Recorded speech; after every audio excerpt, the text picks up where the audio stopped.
green is on, and one of us will come running out here and Help! exactly.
Go tonight.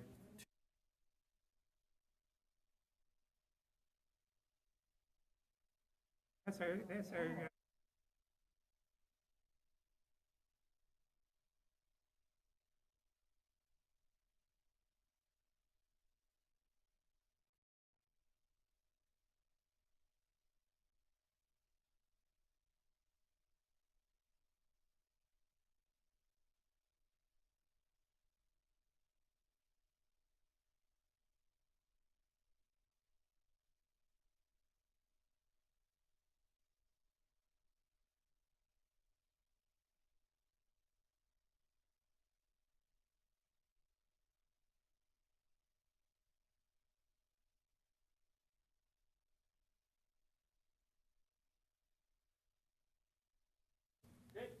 Well, I will call the October 11th, 2021 meeting of the Traffic and Public Safety Commission to order.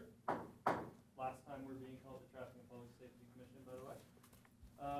Let's see, do we have a roll call, Amanda? We do. Oh. There we go. Mike.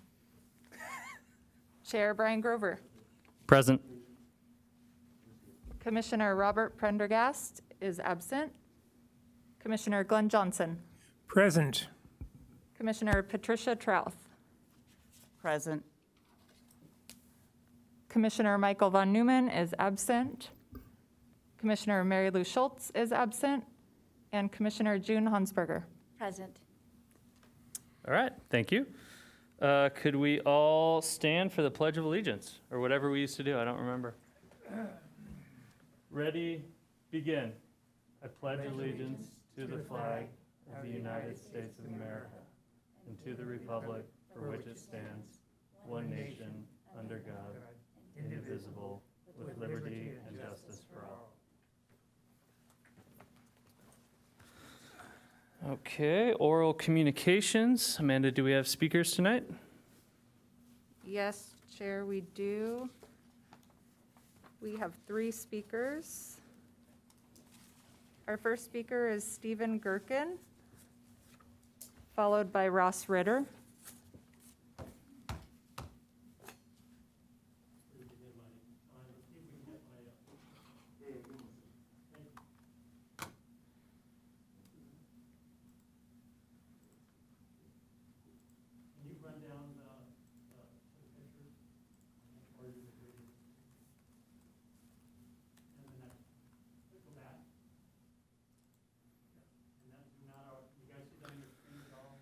Yep. Can we restart my time? Sure. Thanks. Good evening, Commissioners. Welcome, new Commissioner Hansberger. Thank you so much for the time to have a dialogue. I'm tired of having monologues, and so it's really good to be able to have a dialogue on an important matter that I think you should hear about. And it's about a safe route to school. As we see mobility shifts happening, right? You see this, everybody's on an e-bike, everybody's biking. More people are walking. There's a safe route to school on Encinitas Boulevard between the Rhodes Middle School, let's say Ballure, just past St. John. And I'd like to talk to you about some serious safety issues that I observed there almost daily. From this picture, what you can see, I hope, is I'm driving eastbound, and there are cars parked in the bike lane. There are cars pulling out, into the traffic lane from the driveway. Their line of sight is blocked. And that's where all the bike riders are coming from. So and then in the afternoons coming down west, I don't have a picture of it. At the same thing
Thank you, Steve.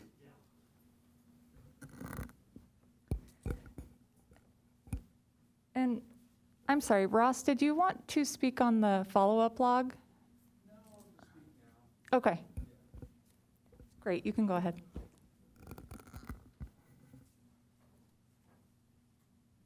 afternoon, Commissioners. My name is Ross Ritter, and I'd like to provide input on the San Alejo Avenue, Manchester Avenue Crosswalk project listed on your Commissioner's follow-up agenda is item number 48. I come to you both as a longtime resident of Cardiff as well as a Commissioner on the Parks and Rec Commission, serving on the Trail Implementation Ad Hoc Committee. Since the end of 2020, I've been discussing and gaining consensus among various parties on both the need and design of a crosswalk and beautification of this area. I have discussed with the mayor, all the city council members, Lillian Dougherty, Gabe Bennigan, the Nature Collective, Cardiff 101 Main Street, and your own very own Commissioner Traub. Many of these discussions have been on-site at this intersection. Our goal is to provide a safe pedestrian access to and from the Cardiff residential and business community. Links to the Solana Beach community. As an added benefit, we are looking to beautify the entrance to the Cardiff community by taking a pavement eyesore and enhancing it with native plants and a Cardiff by the Sea entrance sign. Through my discussions with the above-mentioned parties, I have identified the following tasks. We're looking to create a single signaled crosswalk from the west side of Manchester Avenue across the San Allejo Avenue to the west side. Consider creating a custom crosswalk template with a Cardiff-specific design, such as the Cardiff surfboard logo that Cardiff 101 Main Street is currently designing, or design that might feature animals you might find in the lagoon. Also, complete a short section of sidewalk along the west side of Manchester to the crosswalk location. Remove invasive acacia trees along the west side of San Allejo Avenue, starting at the south side of 2590 San Allejo Avenue to the San Allejo Lagoon Trail entrance, just south of the intersection. This will also open up the beautiful lagoon views to everyone who travels along San Allejo Avenue. The Nature Collective is supportive of removing this invasive vegetation, and it will make room for a path to go to the lagoon trails. So we would install a decomposed granite path along the west side of San Allejo Avenue where the vegetation was removed. Consider shrinking the traffic lane by a foot to provide more trail width. There may be some infill that could be necessary in some areas. There is a sewer collar that would need to be flushed with the final trail height. The Nature Collective has requested that we install a post and rope boundary on the west side of the decomposed granite path. Also recommend installing a pavement curb to discourage parking on the decomposed granite path and to install no parking signs there. Finally, we'll remove the pavement from the triangular area surrounded by the pavement curb and install native plants and the custom Cardiff by the Sea entrance sign, which is Cardiff 101 Main Street is very interested in working on. Doug Gibson and Jennifer Bright of the Nature Collective are supportive of the above items and have offered assistance with the native plantings in the entrance sign triangular area. Finally, I would also request cross-commission cooperation by keeping me informed and inviting me to meetings as we develop this crosswalk. I report on the ongoing status of the crosswalk beautification and the implementation of a new trail that would link to our beautiful San Allejo Lagoon. Thank you very much for your consideration. Thank you, Ross. Quick question for you. So how can we help you on this? Do you want us to do anything, or is this more just informational? It sounds like a great project. Thank you, and it does seem to be supported quite a bit. Everyone that's interested or has heard about it have been like, oh yeah, it's a no-brainer, let's definitely get this done. Obviously, it comes down to funding, so we have to find funding to do the design and the actual implementation of it. Cardiff 101 Main Street is very committed to it.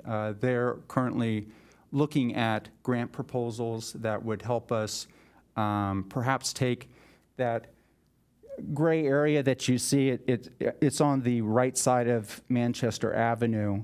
That area there, thank you. I know Commissioner Trotha talked about even considering it as an opportunity for drainage, and that there might be some opportunities because that's a steep hill that comes down to that area where there might be some funding grants there. But we're also looking at some beautification grants that would pay for the sign. So I would say what would help us is first coming up with a plan as to how we can implement the crosswalk as soon as possible. If you go over to the San Allejo Lagoon, Solana Beach side, they're beautifully connected to the lagoon. I walk over there all the time. You can go over there into the business district, have lunch, breakfast. But when they come over to our side in Cardiff, people don't even know where to go. And if they continue to walk up San Allejo Avenue, it's very dangerous on those curbs, and there's no room for pedestrians to walk. So first step here is just making it safe to cross that very busy intersection. And right now you're finding people trying to access the trails where they're crossing at all different places. They're crossing all the way down at the very tip of that triangular point. I saw someone do that today. Sometimes they'll cross at the intersection. So my first step is just to try to get a crosswalk installed, and ideally I'd like just one rather than two, but that does come down to whether or not from an ADA perspective that we can create the sidewalk to go down to Manchester on the north side and just do a single crossover. I think that would have less impact on traffic if we only had people having to cross over once so that they didn't have to do it twice. So I would say right now what would be great is if we could get a plan in place so that we can then decide what can we do with the triangular area with Cardiff 101 Main Street. Okay. Thank you, Ross. Thank you. Our last speaker is Christine Schindler. All right, so Christine Schindler, East Encinitas. So happy to see everybody in 3D.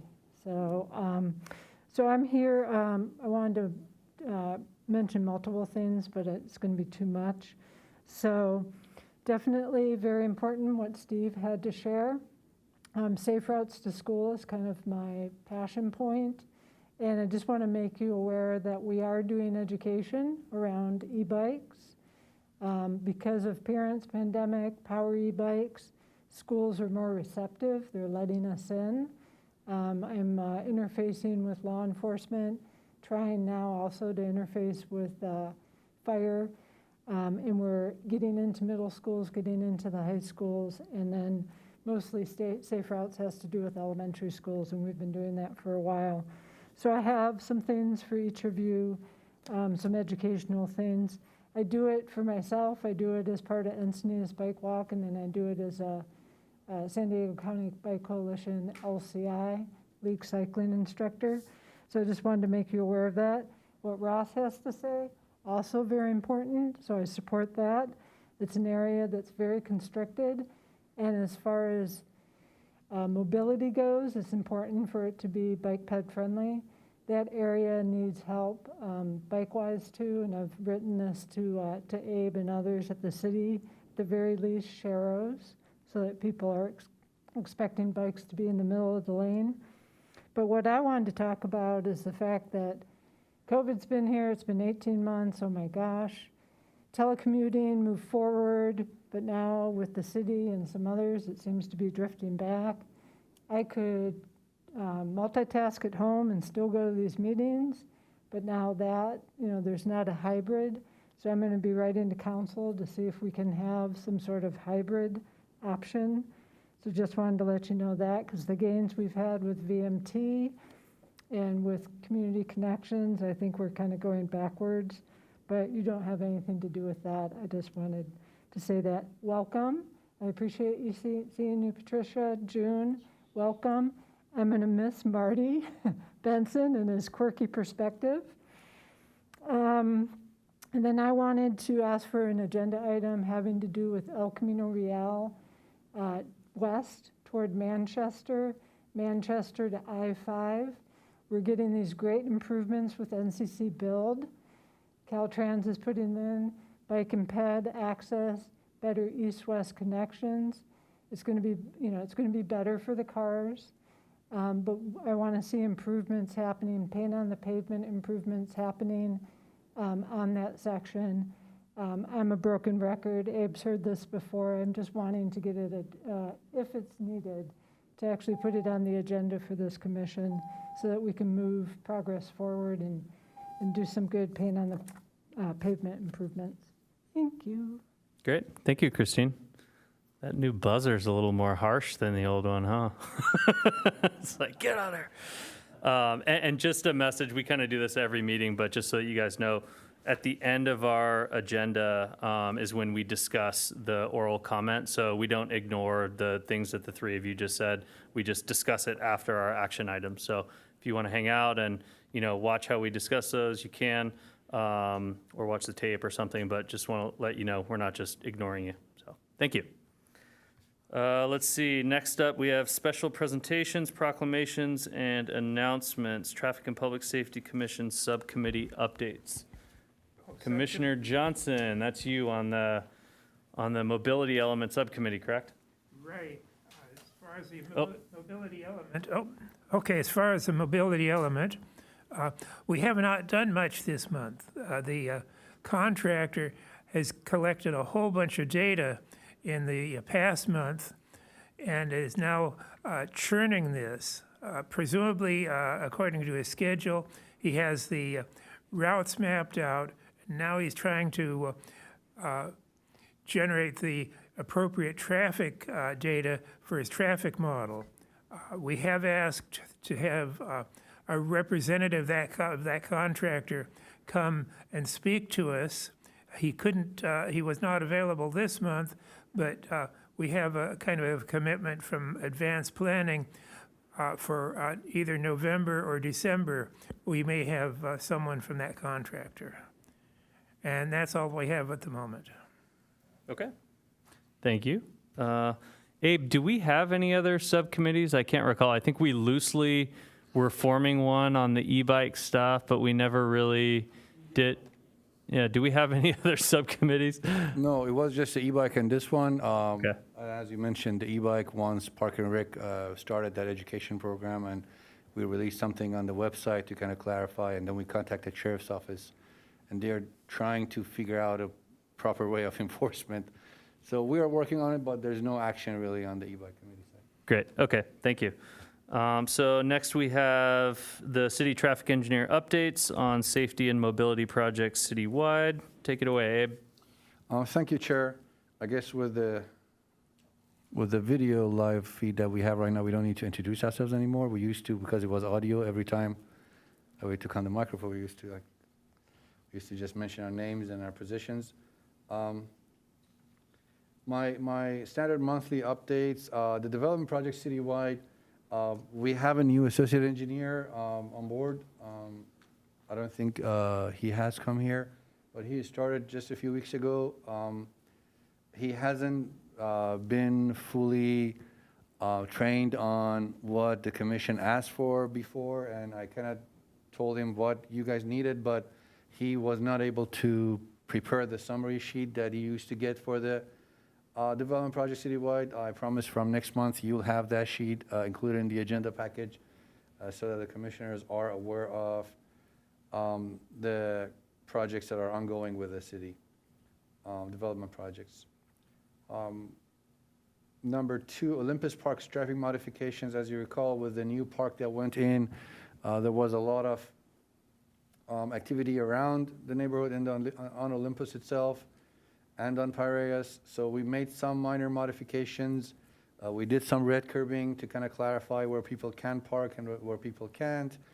Some adjustments in the striping was needed. I brought a item to the commission. Commission reviewed. We are implementing that. There were some plants and trees that were kind of encroaching into the city right away, into the pavement, that we couldn't implement the actual plan. The striping crew came out and they noticed they cannot actually do it because of the encroachments. So there were a lot of tree trimmings that have happened. Many of those trees and plants were private owned and maintained, so we had to request our code enforcement to send out letters. So long story short, a few days ago, we went out and checked it. Apparently, it's now totally winded up and ready for the new striping plan. So within the next few days, hopefully before the end of the month, we'll see the striping plan go in, and it should make everything more clear and hopefully minimize the impact on the neighborhood. Item number 3, South Coast 101 improvements. This was an standing item on my monthly updates. After we implemented the last, I guess, version, the last set of improvements, which was removing some wheel stops and some bollards on northbound right at the Los Olas intersection, and a few other, the bus stops that were removed, we added the wheel stops and bollards there, some minor striping modifications. At the moment, we don't have any additional improvements that are in the queue, so it's Commission's decision to keep this still as an standing item, or just take it off the list for the future. We can obviously talk about it at the Commissioner's Corner later on. North Coast Highway 101 improvements. I did update on the Commission initially on the idea of the second phase, and then the grant we luckily won, and the concept, the idea, we talked about it today. Obviously, we have the action item on the 30% design, and we'll discuss it furthermore during action item review. Grant updates. So our citywide street lighting standard design is 90% done. In November, I should come back to the Commission with the citywide design standard that calls for what type of lights, what type of fixtures should be used around the city at different intersections, at different roadway segments. Our local roadway safety plan, Lrsp, which is our Vision Zero approach, a Vision Zero inspired approach to eliminating fatalities and serious injuries in the city, is also at 90%. The Commission was involved. I think at 2 occasions, a consultant came in and provided commissioners the presentation. They will bring the final study again, hopefully in November, for the Commission to review and approve, and it will go out for council approval after. That would be the foundation of our future safety projects and our grant applications. Once cities, we started it as a voluntarily project. We funded it a little bit from the city, mostly state money. But at that point, it wasn't a mandate. Recently, the state announced that for cities to apply for highway safety improvement program for HSIP grants, cities have to have their LRSPs done. So it became a mandate. So nobody can apply for HSIP projects without completing an LRSP, which is good because we're ahead. We're already done. So next year's HSIP, it will come out around August, September. So when it's released, we already have our LRSP ready, and we can use projects off of LRSP to apply for state or federal money. 4 signal modifications. Again, this was presented to the Commission before. We have 1 signal at Vulcan and Encinitas, 1 signal Vulcan and Leucadia, 1 signal Leucadia and Quail, and 1 signal at Santa Fe Hospital. These 4 signals, we have a $500,000 grant from the state to provide protected left turn for side streets at these intersections. The design is final. We've already submitted our plans to Caltrans for getting the authorization to spend the money. We have the grant, but they have to approve our plans to allow us to spend the money. We also have our Z crossing. We have some new commissioners, in case you're not aware. There is a pedestrian signal that we have a grant for, another $500,000 from the state, north of Encinitas Boulevard on El Camino Real, between Encinitas and Villa Molina. connecting to two shopping centers on both on the east and west, with a pedestrian refuge area in the median. So there is a pedestrian signal design there. The pedestrians can cross from one side to the other, and they can stop in the middle of the median at El Camino Real. Again, the design is at 90%. We are submitting our documents to Caltrans. There was a paving project on El Camino that delayed the project because of the OMWDs. I'm sure you've noticed for a couple of months they were working on El Camino. We could not implement our project. After they're done, we are now upgrading the road. The road is being repaved. The whole stretch of El Camino will be repaved with new pavement, clean. And then after the pavement job is completed, which will start very soon, I think within the next 2-3 weeks, the project will start.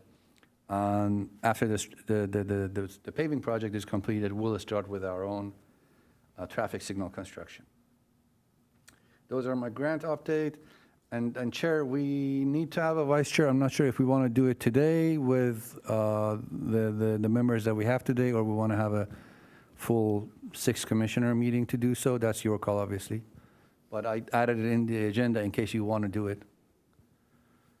Okay, thanks, Abe. I don't know, what do you guys think? Okay. Yeah, it's not a critical step that we do this right now, right? We can do it when everyone's here. I didn't hear anything from the clerk's office. I don't know if Amanda has. I don't think it's a mandate. I mean, as long as you're present. Okay. Yeah, then we'll just do it next time. Sure. Great. Thanks again, Abe. Item 6, approval of the minutes from our September 13th, 2021 meeting. Does anybody have any modifications or questions? It looked fine to me. How do we work this? Oh, I'll move approval. okay. I'll second. Any discussion? All right. Are we going to try the new voting on the screen? All right, here we go. Let's use some tech.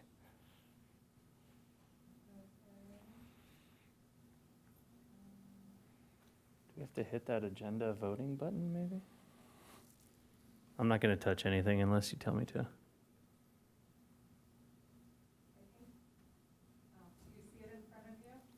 No, but let me try that.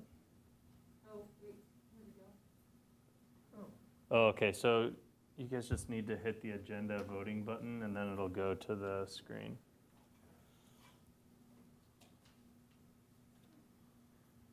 All right, place your votes. Great. All right. Well, that was cool. Thank you, Amanda. Moving right along here, we have, are we onto our action items yet? Yeah, action item 7A, Yes. South Coast Highway 101 Cycle Track, Phase 2. Abe. All right.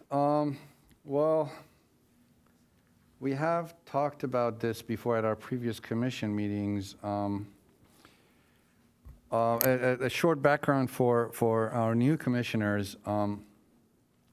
The idea of the original cycle track came at our meetings, at our council meetings, and early 2020, we finished late 2019, we finalized a design for a protected bikeway facility south of Chesterfield all the way to the city border. There was a city council meeting, a lot of attendance from different members of the community inside and outside of the city. As you know, the corridor of South Coast Highway 101 and North Coast 101 are very popular in the region, if not in the state. We have a lot of cyclists, a lot of recreational riders, a lot of sports cyclists using the facility.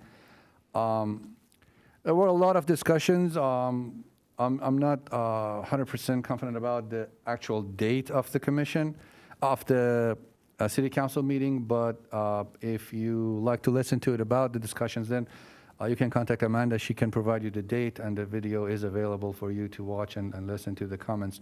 There are, I think, more than 50 or 60 comments that we had at that point, and I guess hundreds of emails went to the city council. A lot of discussions. The project was fully funded internally by the city budget. In April 2020, the construction started. Project was completed relatively quick, I would say less than a month. And we unfortunately, because of COVID, were not able to do a before and after study because it was right about the time where the whole dynamics of traffic in the region, in the country changed. And we had the budget and we had the contract, so we had to start construction. So we weren't able to really collect data.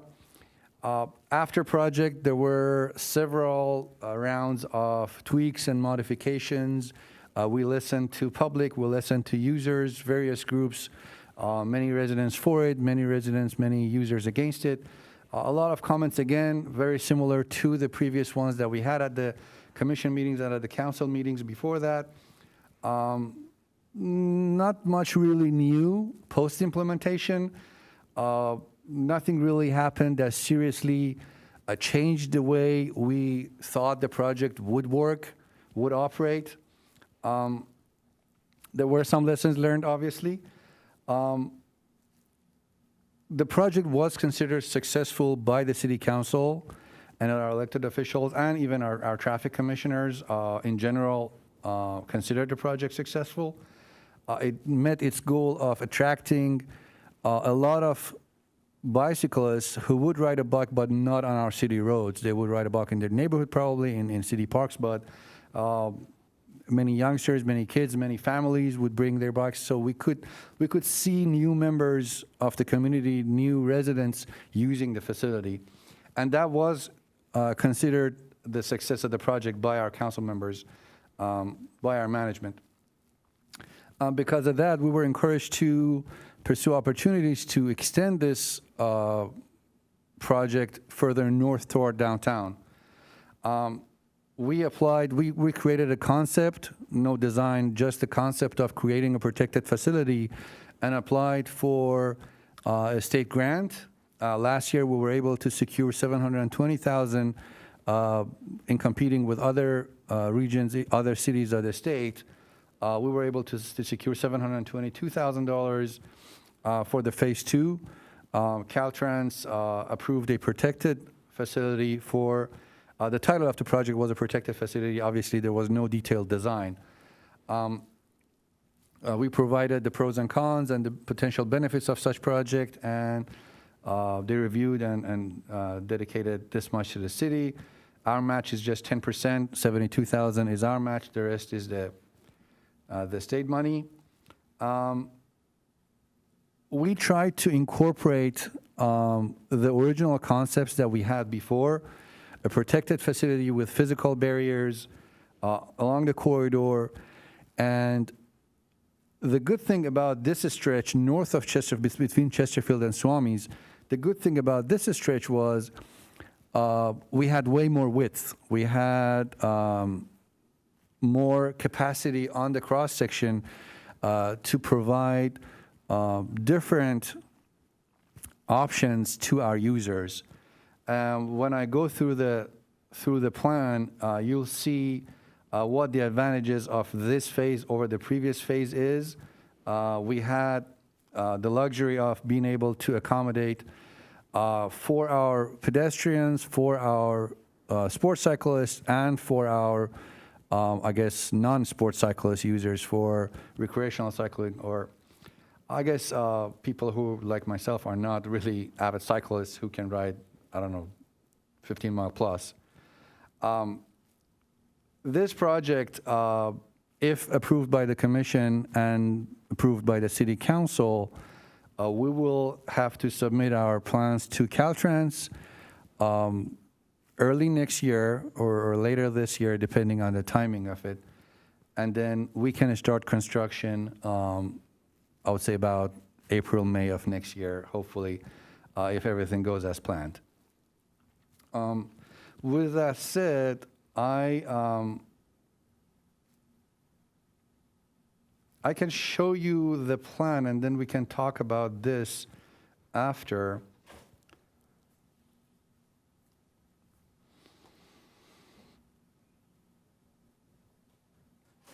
So, is this big enough on your screens? Is it clear? Yeah, that looks Okay. good. So, these are different segments. We're starting from north, from Swami's, about K Street, and going towards south. So, something to clarify is that at no point along the corridor we are changing the layout of the road with regards to travel lanes. We're not doing a road diet. We're not changing, removing any left turn pocket, any access to the beach, any, I guess, driveways not being closed. We're not changing the lane configuration at all.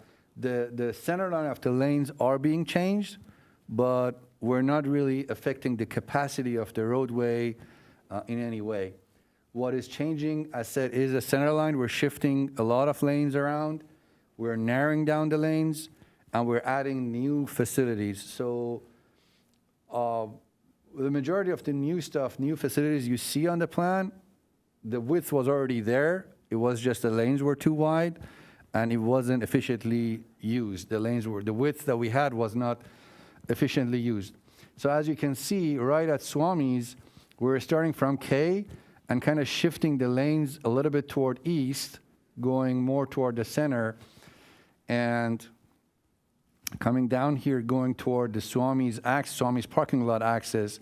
We still have one lane going south and two lanes going north toward downtown. It's just the location of the lanes have changed. I mean, I don't know if you can see the faded double yellow. It's now in the middle of the southbound lane. So the lanes have moved toward east. The lanes have shifted. So by moving the lanes toward east, by narrowing down the lanes, we have opened up enough space that adjacent to the southbound lane, we now have a bike lane. The northbound bike lane stays. So we have one bike lane in each side that is uninterrupted with no physical barrier, no separation. We have a parking lane adjacent to it. Then we have a 3-foot buffer, which will have the bollards and the wheel stops and all physical barrier protection. And then we'll have a 12-footer two-way bikeway. Now, we had both of the scenarios designed at 30%. We had the scenario like phase 1, where the cycle track was one way in each direction. One way with a physical barrier, northbound also a one-way cycle track with a physical barrier. There were a few downsides to that and a few advantages with this that we decided to move with a two-way on this one. The most important one that kind of, I don't want to say killed the scenario, we still have that option, but made it very, very tough for us to pursue the one-way in each direction scenario, was the parking. We'll get to it, but just north of Chesterfield, on the east side by the rail, we have a lot of parking spaces. They are not formal, official city right-of-way parking spaces, but they are being utilized. There is a very long stretch in front of San Allejo State Beach on the east side of the road that people are using that space to park. Had we done a scenario similar to phase 1, where the protection is on the east side, we would have lost all that parking because those wheel stops would block access to that long stretch of, I guess, unofficial parking that we have right now there. And if we remove the protection for such a long stretch, it would not be a cycle track anymore. We could keep just a bike lane there, but we couldn't really provide any kind of protection for that long of a stretch. That was the main reason.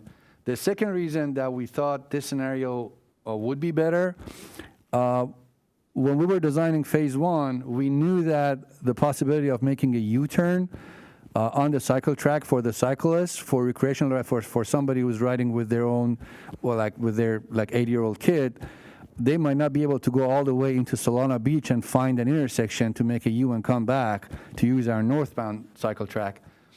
So it made it tough for them to use the cycle track efficiently. We contacted Solana Beach. There were options about a signal right at the city border. We had our own ideas about a possibility of a signal at the at the State Beach parking lot entrance. That would allow us that would give us the option of making a U-turn.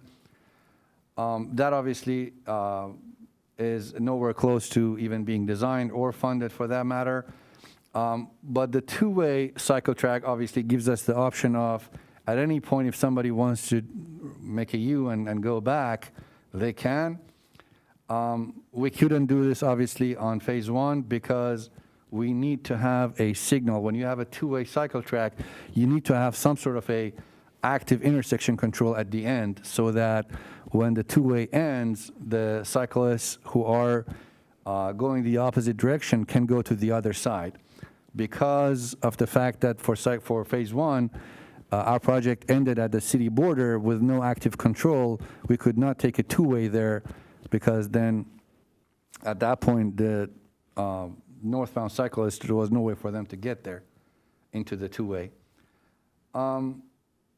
And I'll mention other scenario, other reasons for, there were like multiple other reasons. Another reason was when you have a one-way in each direction, while we have a one-way cycle track, you need two buffers. We need a 3-foot buffer for each side.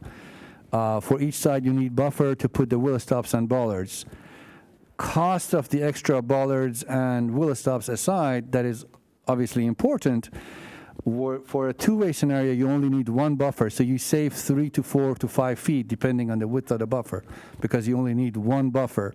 So it gives you more space on your cross-section. One of our goals was to be able to keep one bike lane in each direction, and that extra 3-4 feet that we saved helped us a lot in achieving that goal. I'm not sure if it's clear, but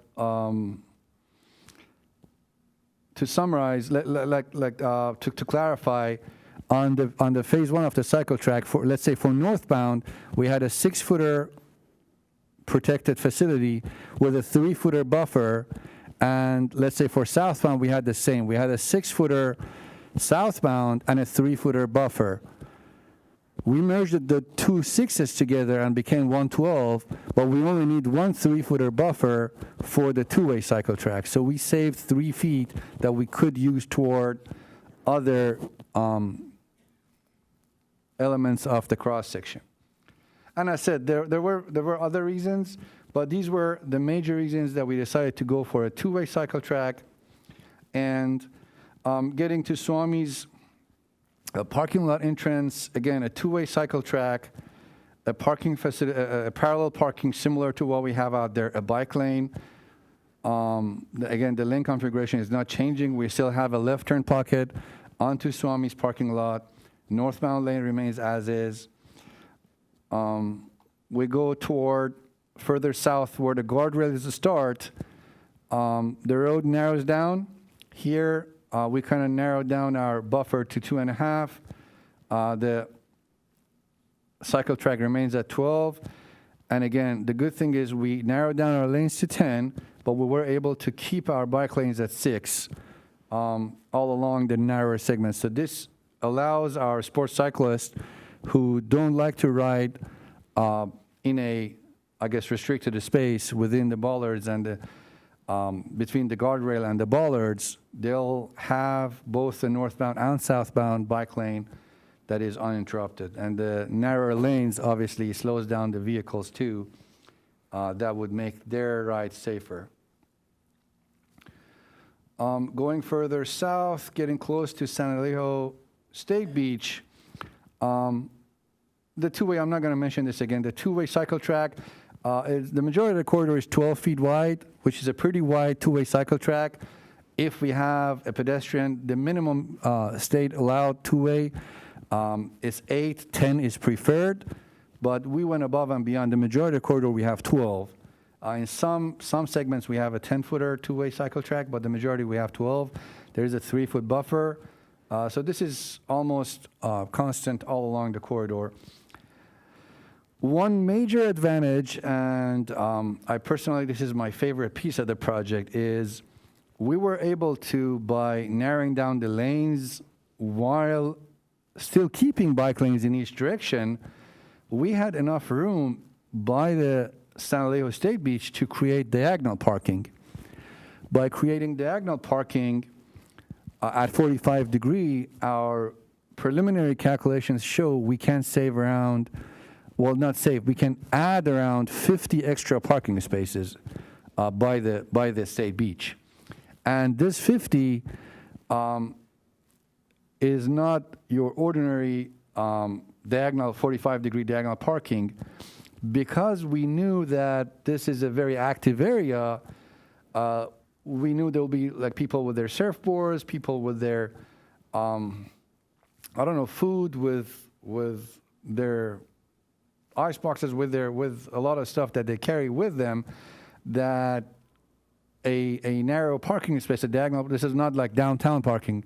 So what we did, we designed something like this, that between every other parking space, there is a 5-footer, or we might change this to 4, but we're still kind of weighing this.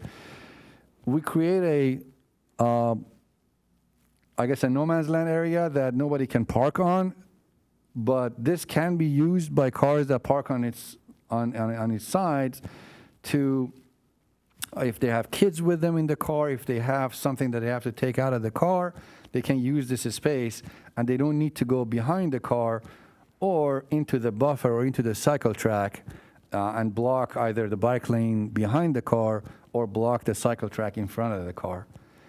We haven't yet finalized a decision of doing this head in or back in. We feel head in here might be beneficial. The main concern here was that if we do back in, then the time that the vehicles, if we go back to the plan, if we go back in, the amount of time a car would have to stop in the bike lane to kind of navigate and maneuver their way back into the spot might be too long, and it might cause our sports cyclists or whoever else is using the bike lane to have to get out of the lane, out of the bike lane into the travel lane.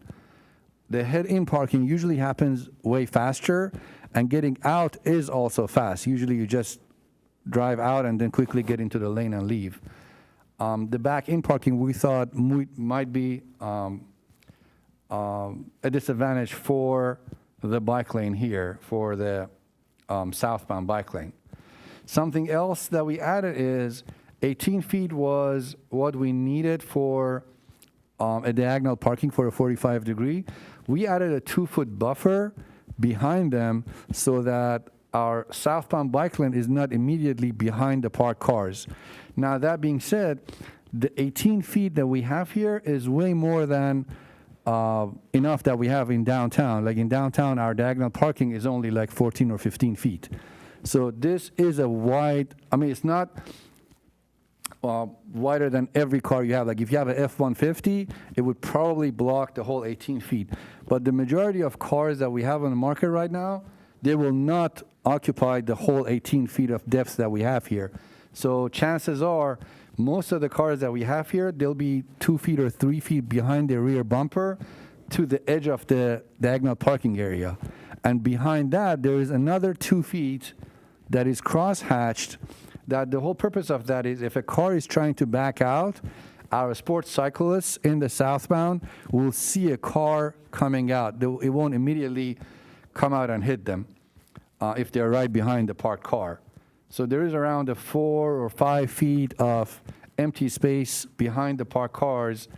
And again, this is really, there's no absolute ultimate answer to this. If it's a back in or a head in, both scenarios have some disadvantages when you have a bike lane behind them. But with this gap that we're creating behind the cars, we think it makes it more visible for the cyclists and for the drivers, of course. The bike lanes, again, they remain the same, 6 feet. We try to keep 6 feet. There are some areas that we have a little bit narrower bike lanes, but we try to keep the 6 feet of bike lane for both northbound and southbound. When we get close to the main access of the state beach, we have the left turn in and the acceleration lane on the bottom segment. You can see this. The number of lane, again, the number of lanes remains the same. We're not really changing that much there. Parking, we're taking parking all the way to the entrance. Again, the new design allows us to have way more parking. We're utilizing all the space on the west side that we have. Getting closer to Chesterfield, we kept the number of lanes. In this area by the State Beach, something we had to do to accommodate for all these design elements was removing the median. The median, we thought, is increasing speed, minimizing the conflict and friction, which is not good for traffic calming purposes, and also taking away a lot of our precious width that we have there. So with the money from the grant, we feel like we have enough to remove the median. And as you can see here, the one northbound lane and two southbound lanes here is totally on what is currently the east side of the road. So the whole South 101 as we know it with regards to the travel lanes, we are fitting it into the east side of the road. Everything on the west side, almost everything on the current west side will be used for the future cycle track, for the diagonal parking, and for the southbound bike lane by realigning the configuration of the travel lanes and the bike lanes. I think if you check the existing striping on the aerial, you'll see what I'm talking about. Like everything is kind of pushed toward east. What else? Again, acceleration lane coming out of the second axis of the State Beach. Here's the area where we, because of the number of lanes that we have, we had to go down to 10-foot two-way cycle track, which is, again, more than the minimum. We have buffers on both sides here. For example, we have a 3-foot buffer behind the 18-foot head-in parking. And getting close to Chesterfield is where we go back to no parking because we are, again, keeping the bike lanes in each direction. And the cycle track is narrowed down. We will be modifying the crosswalk here so that if someone gets here and wants to go to the other side, or if someone from northbound using the phase 1 of the cycle track gets to Chesterfield and wants to use the protected facility, they can stop on the northeast corner and then ride their bikes. We're going to separate the crosswalk into a pedestrian area and a bicyclist area so that the bicyclists who don't want to ride in the northbound bike lane and want to use the cycle track, they get to the northeast, they cross this crosswalk, and then they get into the northbound protected facility on the west side.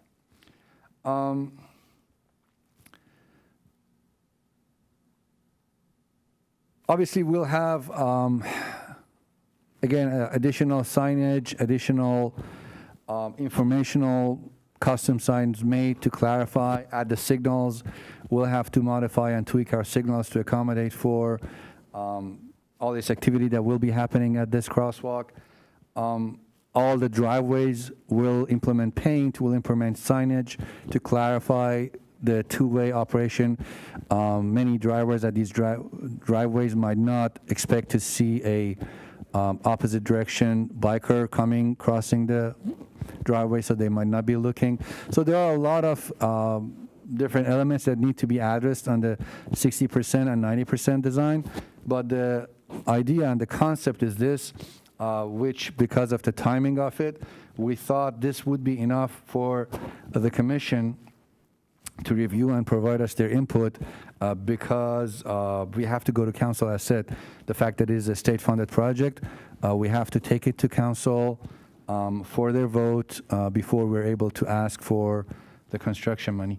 I appreciate it. I'm open to questions. I won't close this file in case somebody wants to ask a question about a certain element or a certain segment of this. Or if you want me to go back to the report, let me know. I can open anything in the report. I'm open to questions, Chair. Thank you. Okay, thank you, Abe. I have quite a few thoughts on this, but I don't know if any of my fellow commissioners want to chime in first. Excuse me, Chair, we also have one public speaker. Oh, let's take public speakers first. You want to do All that right? first? Okay. So we have Christine Schindler.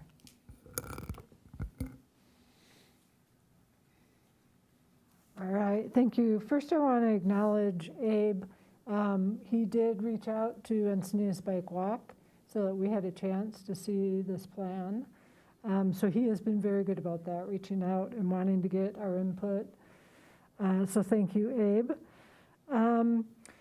So rider types. So Abe is kind of adjusting his language. You know, there's as many types of bike riders as there are types of car drivers. So I just want to acknowledge that. So I'm glad he shifted away from saying professional rider to sports cyclist. But we have recreational riders, fitness riders, family riders, bike commuters. And many of us, like Brian and myself, are a bunch of those different riders depending on time of day, day of week, and type of bike.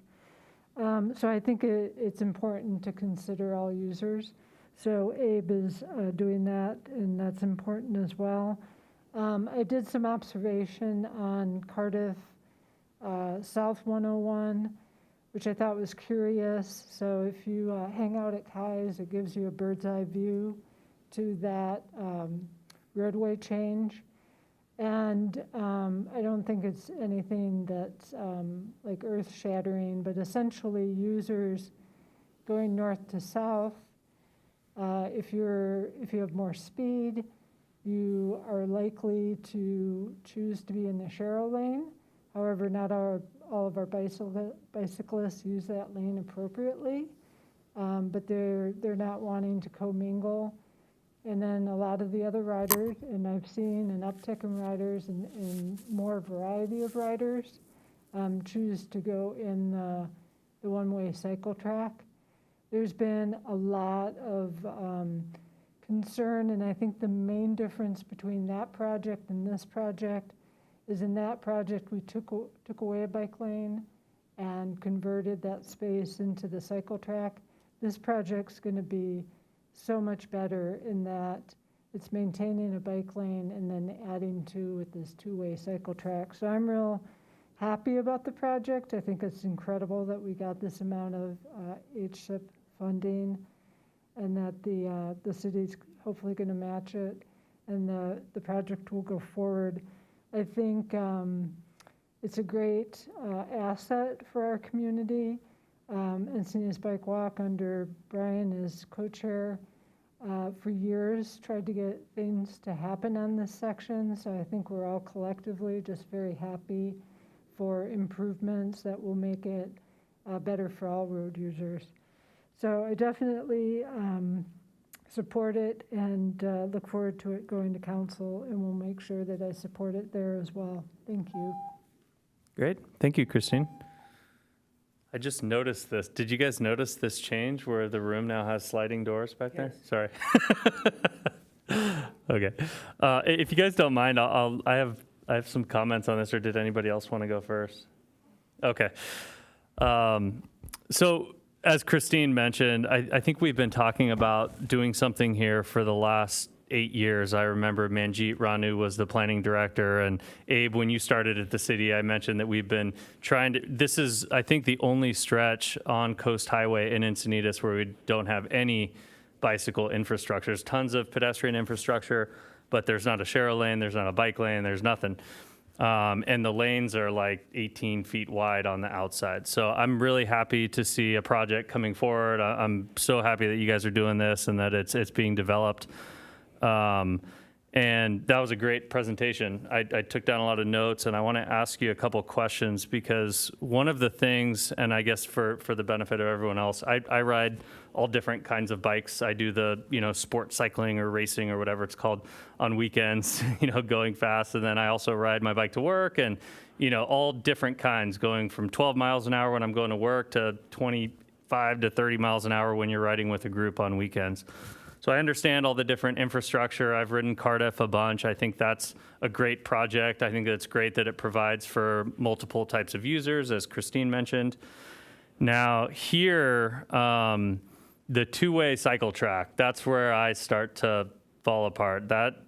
It's not safe. I've ridden in them in this country and in others, and it's just not, I don't think that that's the right thing to do here. I think the one-way cycle tracks in Cardiff are great.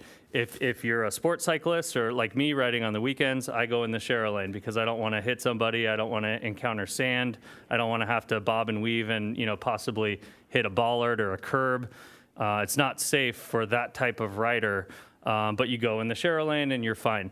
But regardless of what type of rider you are, even if you're on a beach cruiser going 10 miles an hour, you're going to clip someone's handlebars, or you're going to almost clip someone's handlebars and veer away from them, and now you're going to hit a curb on either side of you. So I don't support the two-way cycle track component of this. Everything else is great. And some of the things that I heard you say about, I think the diagonal parking is great. If people can learn how to back in, I think that's much safer for cyclists, because when a car stops to back into a spot as a cyclist, you see that, and so you can, move out of the way or do something. If you're going 20, 30 miles an hour, you don't have time to react. If you see a car, in that 2-foot space backing out, they sure as heck can't see you. So back in parking, I think, is much better for the diagonal parking. But there is a learning curve to that I think a lot of people are concerned about. So that's just my thought on the diagonal. But I heard you say that you added 50 more parking spaces with the diagonal parking. And I also heard you say that the main reason to not do the one-way cycle track on either side was the loss of parking just north of Chesterfield. So how many parking spaces would be lost just north of Chesterfield if you put a one-way cycle track on the east side of Coast Highway there? Good question, Chair. It's And obviously where I'm going with that is if you pick up 50 in the north and you lose 50 in the south, net, it's so much safer for cyclists. And I think that's the intent of this project. It's not to provide more parking for people going to the beach. It is about maintaining the existing parking that we have, but that's sort of why I'm asking the question. So these two segments that you see on the page right now is where we'll lose. I mean, it's not on the aerial photo. It's not really jam-packed. I'm not sure what the time, what month the photo was taken, but as you can see, there are cars parked on the east side by the rail. So it would be all of the parking on the east side, essentially. Correct. Okay. Because if we don't do this, if we remove the protection, we'll basically lose all of the protection from Chesterfield all the way to the northerly border of the San Alejo State Beach, because almost all along people park on the east side. Okay, but along that same stretch, that's exactly where you have that diagonal parking being added. Most of it, I would say more than 2/3, because some stretches I can see, like where the state beach access is, we cannot do diagonal parking, so we're going to parallel and then going back up, kind of opening it up again, becoming diagonal. So it's not like all of it is not diagonal, but more than 2/3 of it will be diagonal. So the exact number was like 40-something when we measured. We're adding 40-something. The east side, if we're losing it, I mean, technically speaking, we're not losing any parking because that's not official parking, but how Coastal Commission will receive that. Yeah, and they'll view that as parking. Yeah, and that's you're a gonna need to different show. story that, yeah, at the moment, I really don't have an answer to that. We do have a similar design at the same level, maybe a little bit, not to this exact design, but we have something very close to this for the original one-way, one-sided cycle track scenario. Another downside is, I said, that extra 3 feet that we need, because we have some areas that we are down to a 10-footer two-way with a 3-footer buffer. That 10-footer two-way cycle track with one 3-footer buffer cannot convert to two standalone cycle tracks, because if we make them two even 5/3s, because the buffer has to be 3, so we need at least 16 for one directional cycle track. So the areas where we have a 10 and a 3, we're 3 feet short. Okay, but we also have some extra feet in this diagonal parking area where you have 18 feet Right, to where convert the that to a standard back is end- 14 or 15. And granted, in north downtown Encinitas, if a truck's parked in there, it's halfway into the lane. So I'm not saying that you should bump those down, but I don't know. I don't support a two-way If- cycle track. It's just not safe for any type of cyclist. Definitely not for a sports cyclist, but also not for people on beach cruisers, inexperienced riders. It's just not a safe condition to put them in. And I think that other version of this plan would be great. And there's some nuances to be worked out with parking and with getting those extra 2 or 3 feet that you need. But that's where I am on the. One of the things that you mentioned in your presentation is that we would need a lot of signage. I hate a lot of signage. We have so much signage already, and putting up signage to tell residents with driveways or whoever it might be that a cyclist might be coming from the wrong way than you're used to looking, it doesn't feel right. So anyway, everything else about this plan is great. I'm so happy you guys are doing it, but it's got to be one-way cycle track. If this is a direction from the commission, we can certainly take both of the scenarios to the council. It's totally and this is an just me, option. by the way. I just wanted to get it out. No, So absolutely. I'll stop. We do have, I said, for the city council, we don't necessarily need 100% design. Council can approve a 60%, and we just finalize the PSNE package before sending it to Caltrans. So we can certainly present both of the options to council if that's the direction. Okay, yeah, let me let my fellow commissioners speak, though. Thank you, guys. All right, Commissioner Truck. Thank you. I just was wondering, are there any pedestrian improvements that are proposed? Not with this project, no. Certainly on the east side, there's no walkway, so there's no opportunity. It just, we are, there's a lot of improvements that you're talking about here, and I do think that pedestrians need to be considered also. The grant was a cycle track grant, so it was a bicycle project, but we can certainly look into our internal funds to see if there is any availability for additional funds that could be injected into the project to do some pedestrian improvements. Yeah, I purposely drove on this route on the way here, and I was surprised how many pedestrians were out and about, and I didn't see a single cyclist. So just want to share that. Just to respond to that, one nice thing I think about this project is some of the cyclists that are currently using, there's space on the west side of this whole stretch that Abe didn't talk about, and it's not in the plans, but it's a huge, corridor that's traditionally used by joggers, pedestrians, et cetera. And sometimes cyclists get stuck in there or choose to go in there because it feels like the safest place to be. So this would get them out of that space, and it's a pretty good pedestrian corridor on the west side, but I hear what you're saying on the east.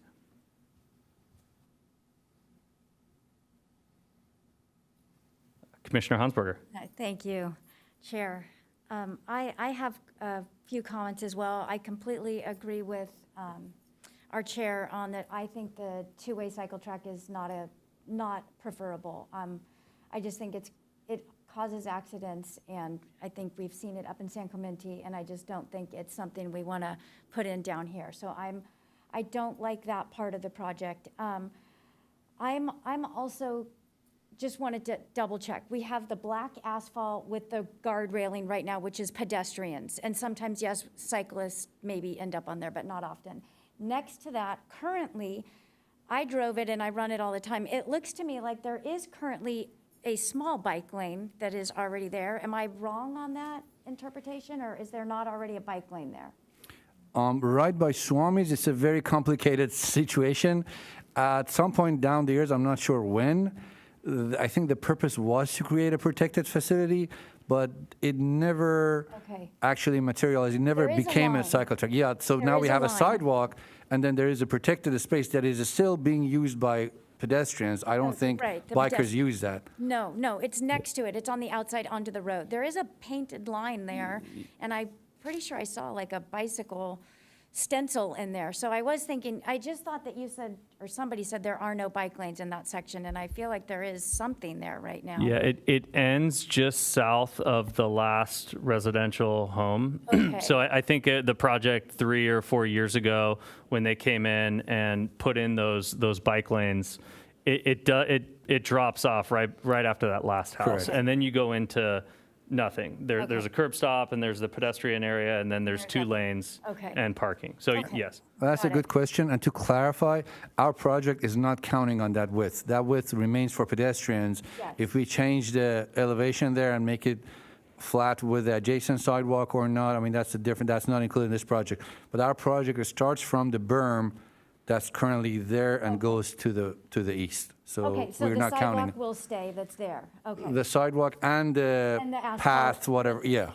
It has a really safe border. the Correct. whole way So down. both Okay. of those remain for the pedestrians. Yes. Our project with the cycle track starts after that berm. Great, so that's perfect. Okay, so I have a couple thoughts on this. I guess I'm wondering, we already have for cyclists and Encinitas, like the shared rail trail, right? So that is almost like through the same stretch, there are always your residential, not your residential, but like your families and kids riding on that shared walkway already through there, right?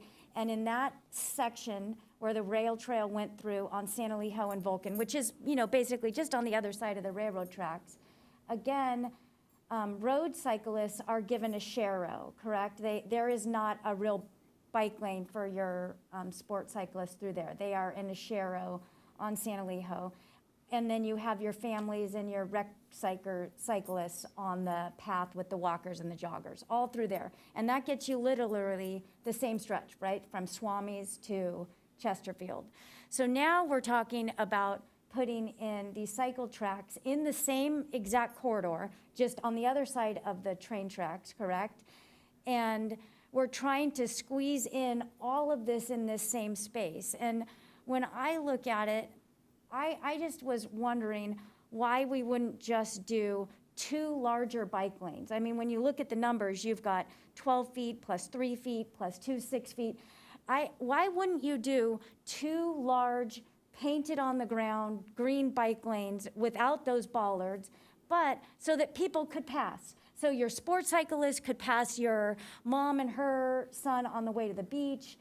And in my mind, it seems to open it up and make it much less complicated. And it still allows the parking because you aren't putting the stops. If somebody is really that uncomfortable riding and needs that protected sidewalk, we have it right over there. Now, I don't know if you're saying that this grant is only for cycle track and protected that way, but I don't understand why it's becoming so complicated instead of widening it up. And the cyclists I know and I was talking to today said that their concern is if everybody is together, they just need to be able to pass. They need to be able to get around the slow movers. And putting everybody in one cycle track going different ways and then cramming again the cyclists into these bike lanes that are right next to cars backing out, cars going down the road really fast, putting them in a 6-foot bike lane, a 5-foot bike lane. They don't have any buffer between them and the traffic lanes. I would never ride my bike there. So I am not a great cyclist, and that just would not be comfortable for me. And I'm thinking of safety for all of these cyclists, and I look at that and think I wouldn't want to be in a 6-foot wide bike lane with cars kind of back into me, from parking, cars driving in 2 lanes past me with no buffer. I don't see a buffer in between that bike lane, So as a non-cyclist, I mean, I ride my bike every once in a while, but very rarely. However, lots of family and friends that do. These are my thoughts. So, and then I think I just had 2 more things I wanted to share. And then if you could let me know your thoughts, I would love that, Abe. My other thing is I am concerned about adding this additional parking. You both brought it up already. And once parking gets added like this, it is very difficult to remove, and case in point is this just happened on Vulcan Avenue in North Lucadia, where parking was added nose in, and it was discussed trying to put a walking path in between the train tracks and where those cars are, and residents and council members suggested moving the parking parallel, and we were told that, oh, nope, because those parking spaces went nose in, Coastal Commission will not let you turn them sideways. Now, I don't know if that really is truly the case, or if you have to, petition to allow that, but that was said that no, we could not add this safe walking path for us because the cars were already there. So again, I am hesitant to design a plan that involves 45 new parking spots, and then what if this design isn't successful for the community and we want to redesign it and those parking spots can't be removed? So those were just a couple of my thoughts. I'd love to hear what you have to say, Abe, and council members, commission members. Sure. I took some notes. I'll try to provide some information on the points you made. First of all, you are correct. The 722,000, the title of the application was protected bikeway. So we have to have, now Caltrans doesn't need us to create protection for 100% of the stretch, as long as we can justify that way.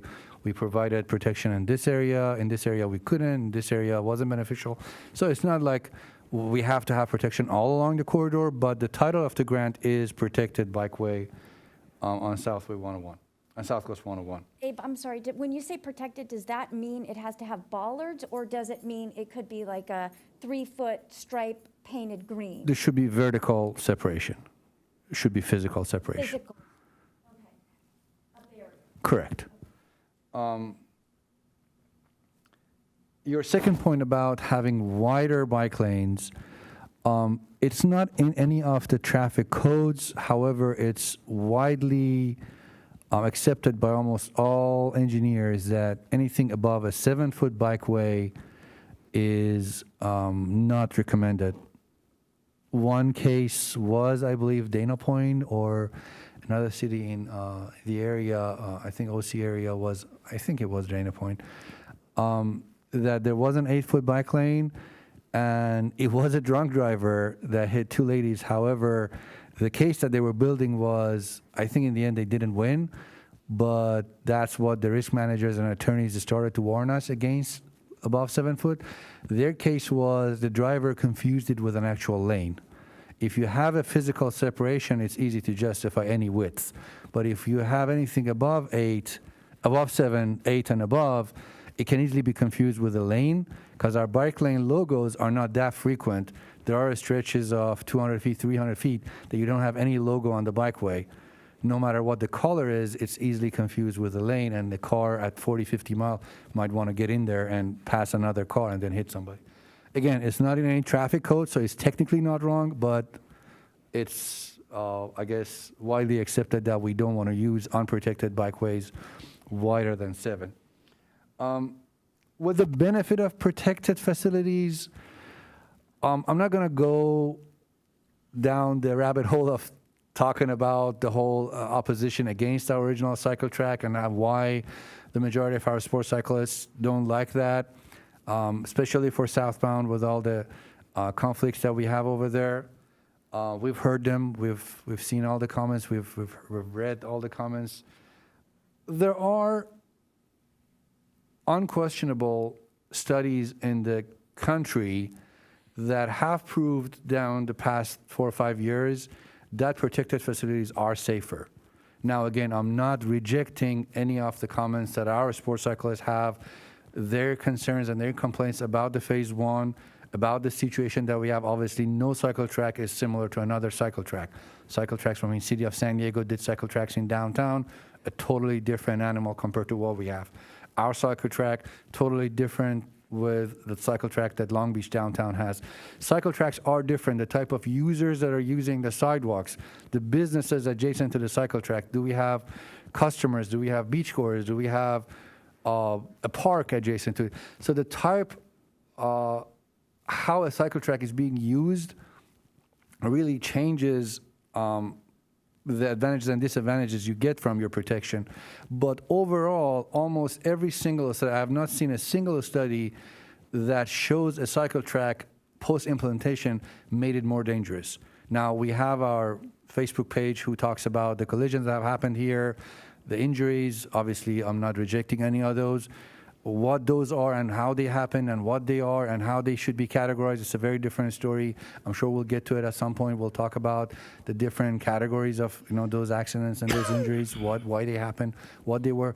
But overall, it's very, very easy and I'm very confident everybody who is in the business can easily prove, based on the studies that are available, that protection helps. Protection makes our bikeways safer. There's no denying that. There's no way. There are just so many studies to support that.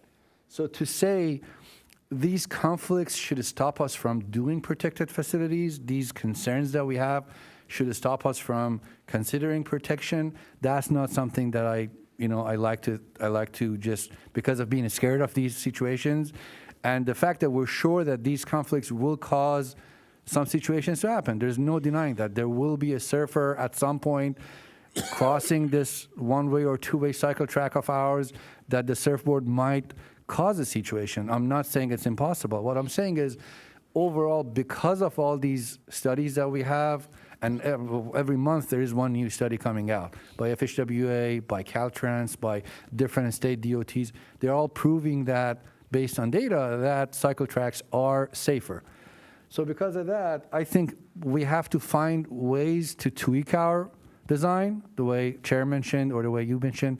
Okay, well, there are merits to a one-way. There are other disadvantages. We have to look into it, adjust it, modify it, tweak it. But to eliminate the protected option because of these concerns is not something that I would support personally.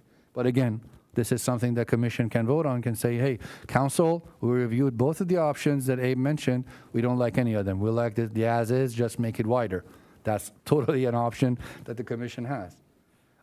With regards to extra parking and coastal, that is totally the case. It has been the case. I have not been in coastal commission meetings as a city representative. I have heard from my managers that once the parking goes in, it is considered the city parking. Taking that away becomes a concern. That is one reason that I thought going with a 5-footer gap in the middle of the cars is a better option, because we'll be showing less extra parking, while on paper, it might be better to present a project that adds 75 parking spaces instead of 40, but that has the risk of later on not being able to adjust something. But if we show less number of extra parkings added, we can always add more to it, but it takes that risk away, that we don't need to later on say, oh, we want to eliminate the new parkings that we created. What else? I did mention about the widths. Is there anything that I missed from your questions that you think I didn't answer? No, thank you. I think you got it. Is there I don't know how to turn that on. Do you have the plan with just one single cycle track on either side? Because I didn't see that in this package. No, it's not included in here. It wasn't to this level to be attached. But I can certainly send it out to the commissioners for you to take a look at and provide me your input. Yeah, I think the line in the report stated that the one-way scenario would be easier to implement and simpler to operate by the user, since there is no conflict between opposing bike traffic. Like, that was a direct quote out of the report. And so I then was trying to find that design, but I didn't see it. Okay. Yeah, Abe, if you could send that along, that would be great. Sorry, Commissioner Johnson. Okay, listening to the discussion here, I am not a bicyclist, but what I've heard from a number of citizens on some of the forums is that the two-way cycle track is not something that's very acceptable to the citizens of Encinitas. And so I'd recommend against that.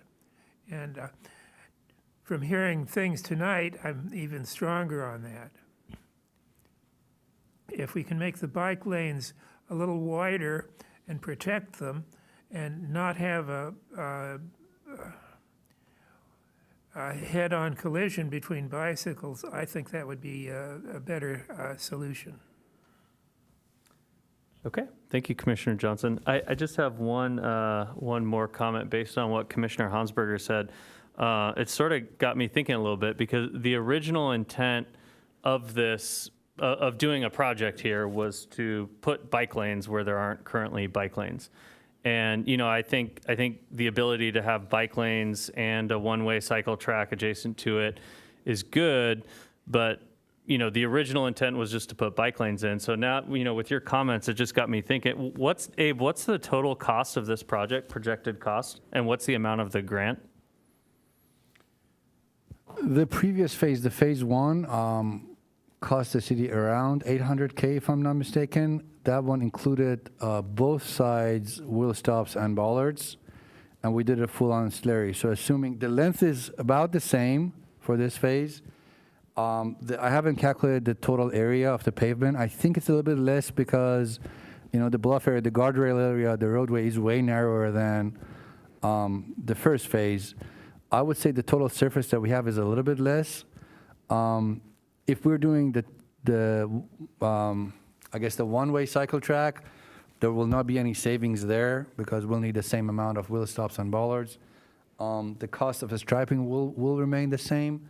I would anticipate, but with the $800K that we had the previous, the first cycle track, I think about $500,000 was the pavement itself, and about $200K was the cycle track stuff, the bollards and the wheel stops and the signage for the bikeway, and about $80K or something, if I'm not mistaken. Again, these are rough numbers. I don't want on my record.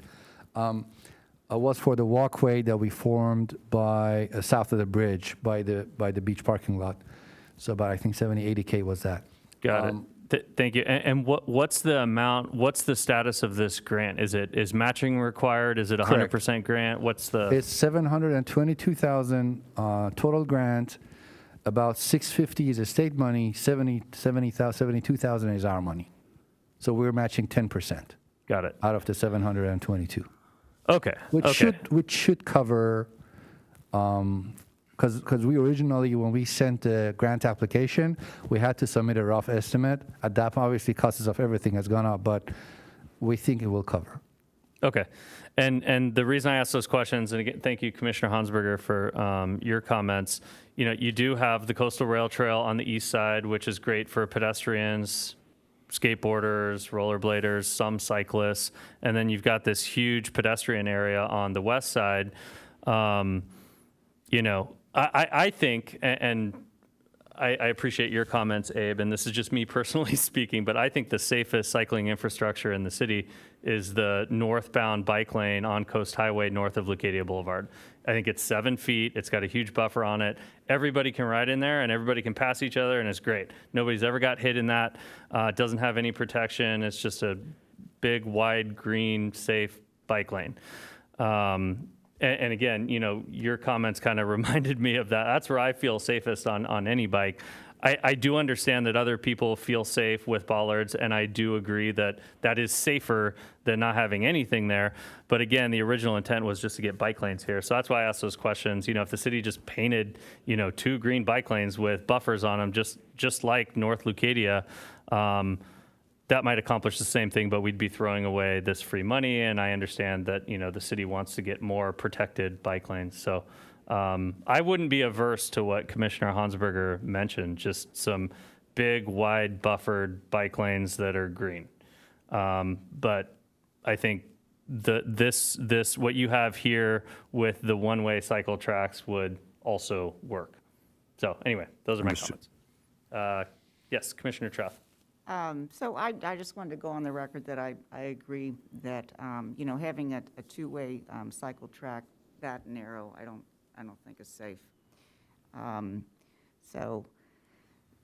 then the other thing is you know, one of the emails we received today, you know, was this couple said they support, you know, the traffic going in the same direction as the cars, and you know, I mean, that's kind of intuitive. That's what we grew up doing, and so that's just another reason why I think that the 2-lane is just not good. Okay, so commissioners, we need to, we need to make a decision here. Abe, I assume you're looking for some sort of motion from us, some sort of action that you can take to council. Yes, and as said, it doesn't necessarily, because of the grant nature of it, it has to go to council, but your motion doesn't necessarily need to be approval or denial. It can be a comment, or staff were directed to pass this message to the city council. It can be anything you like. Even if you don't make a motion on this, I will still reflect the conversation and the meeting minutes to the council when I write my report. I can say the discussions was based on these concerns, and these two scenarios were discussed at the commission, and this one was preferred by the commission, and this is what I'm reflecting. This is a message I'm conveying from the traffic commission. So this can't be the motion, if you like. So Staff were advised to evaluate other options, including the one-way cycle track. So when it goes to council, both scenarios are presented to the city council. okay. Yeah, Commissioner Hansberger. Can we ask staff to present I'd like to see this before I say, yes, I'm sending even the one-way cycle track. I haven't seen what that looks like. Or can we direct staff to return with that before we make a recommendation to city council? I don't know, is that something, I guess I'm just concerned saying that we prefer the other one when I haven't seen it. And then I also, is doing the wider lanes and reconfiguring with some sort of safety even an option, or is that not an option? As Chair Grover was saying, you said that the grant is for protected. Is there another design? I'm sorry. No, I think those are good questions. And sorry, I have to cut you off. I think our motion could be, and I think should be, to council, we want you to explore two options, not the one that was presented to us here. We want you to consider a one-way cycle track option, and with specifics on it, back in parking instead of head in parking, here's why, et cetera. And then we want you to consider foregoing the entire grant, spending the $70,000 that you were kicking into that on just restriping the road and painting 2 big green lanes and putting a buffer on them, a la North Leucadia. Consider those two options. Absolutely, yeah.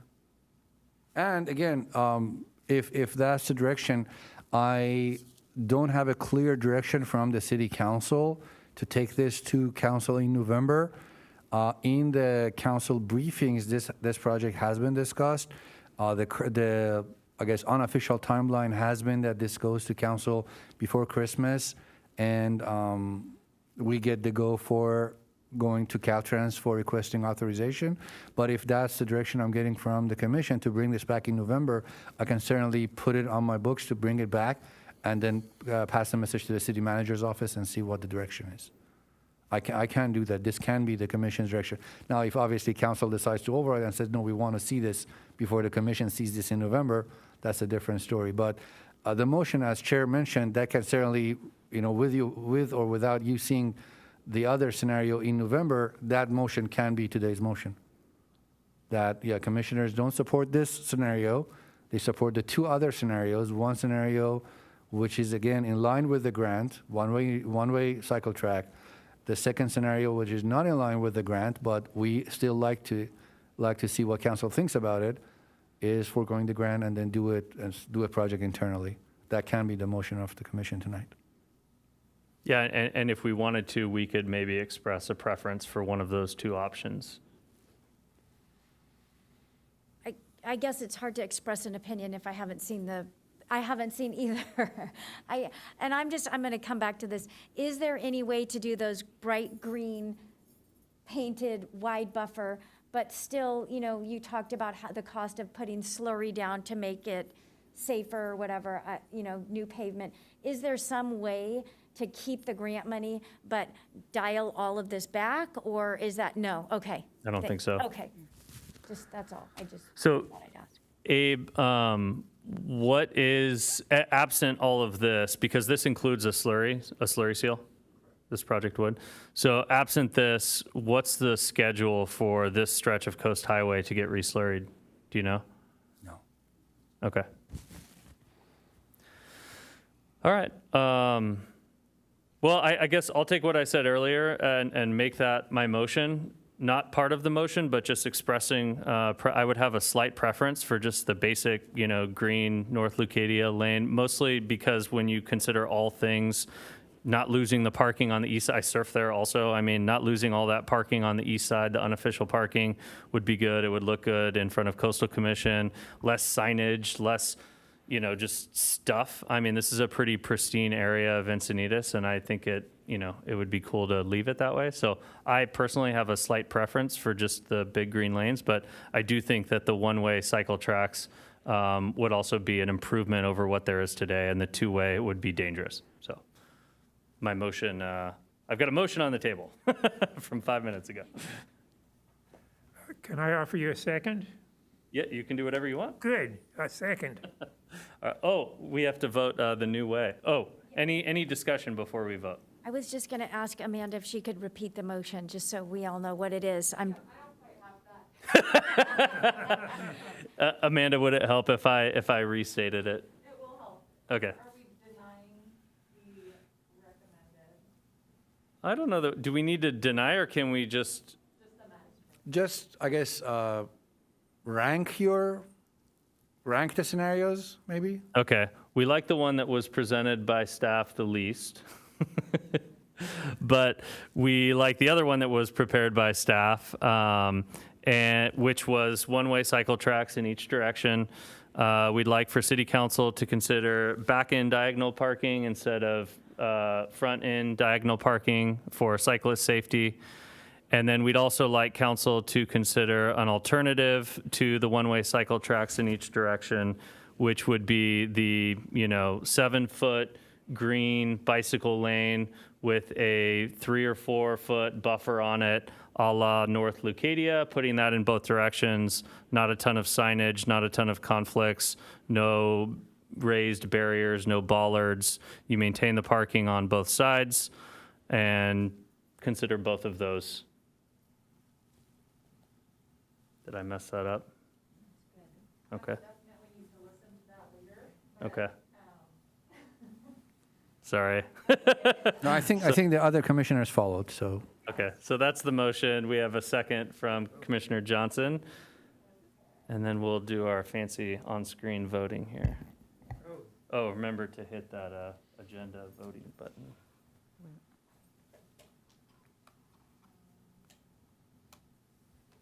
So I guess I still don't, so we're voting on what you just did? Okay, not Yep. on this, the approval of this thing, okay.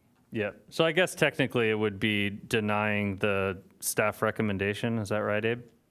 And recommending Trying to remember alternatives. what the, Let's see.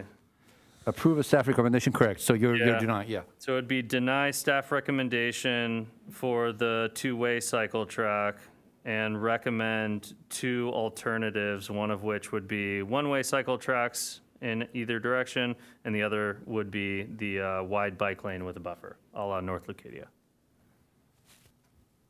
Can I just ask one question? Can we get some type of plan at the next meeting that, that describes what we're voting on? Sure. Yeah, Abe, you can Either way, clarify. if it but- goes to council or if it doesn't, either way, I'll bring the other version Yeah, to the commission as a presentation item.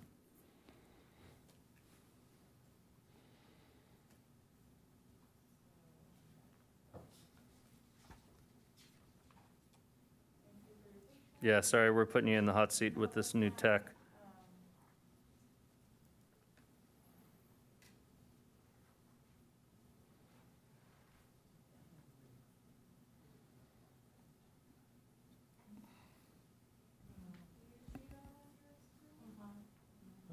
I don't.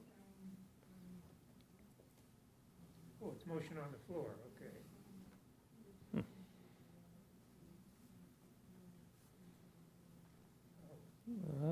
You guys have it. Why don't I get it?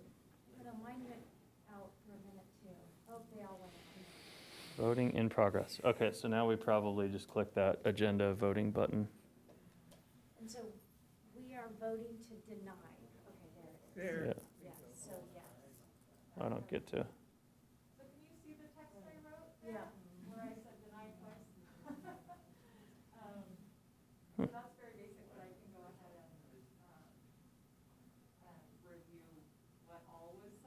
And you'll add all that in? Yes, absolutely. Okay. Then Cool. I'll say yes. I don't know what mine's doing. Yeah, I'm a yes. Yeah.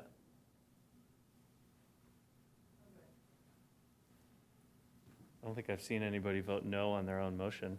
Oh, it says yay on That'd be all nice. of them. Okay.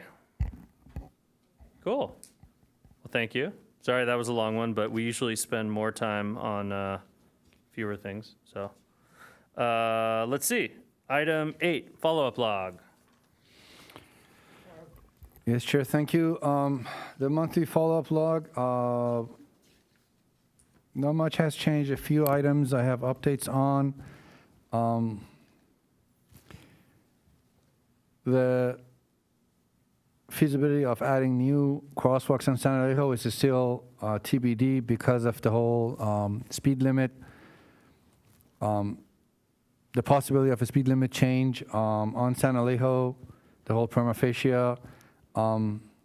The agenda package was out. I will update the commission on AB 43 next month. Commissioner Johnson suggested we have a discussion on it, but unfortunately at the time I noticed it was signed, it was already late. But there are possibilities to modify speed limits in a lot of different roads of the city. We will discuss more, including San Alejo. Item 33, the mobility element update, nothing new there. The cycle track, we talked about it today. Nothing new on our citywide e-bike policy. Item 36, the crosswalk evaluation at La Costa on Highway 101. That's also TBD. We did discuss with the streetscape team about this. The idea was to wait for the La Costa design to finalize. We did discuss that we hired a consultant that is studying La Costa, different intersections and different roadway segments along La Costa. And then once the last phase of streetscape is finished and the two roads have their ultimate cross sections, we'll start evaluating modification of the signal at La Costa and 101.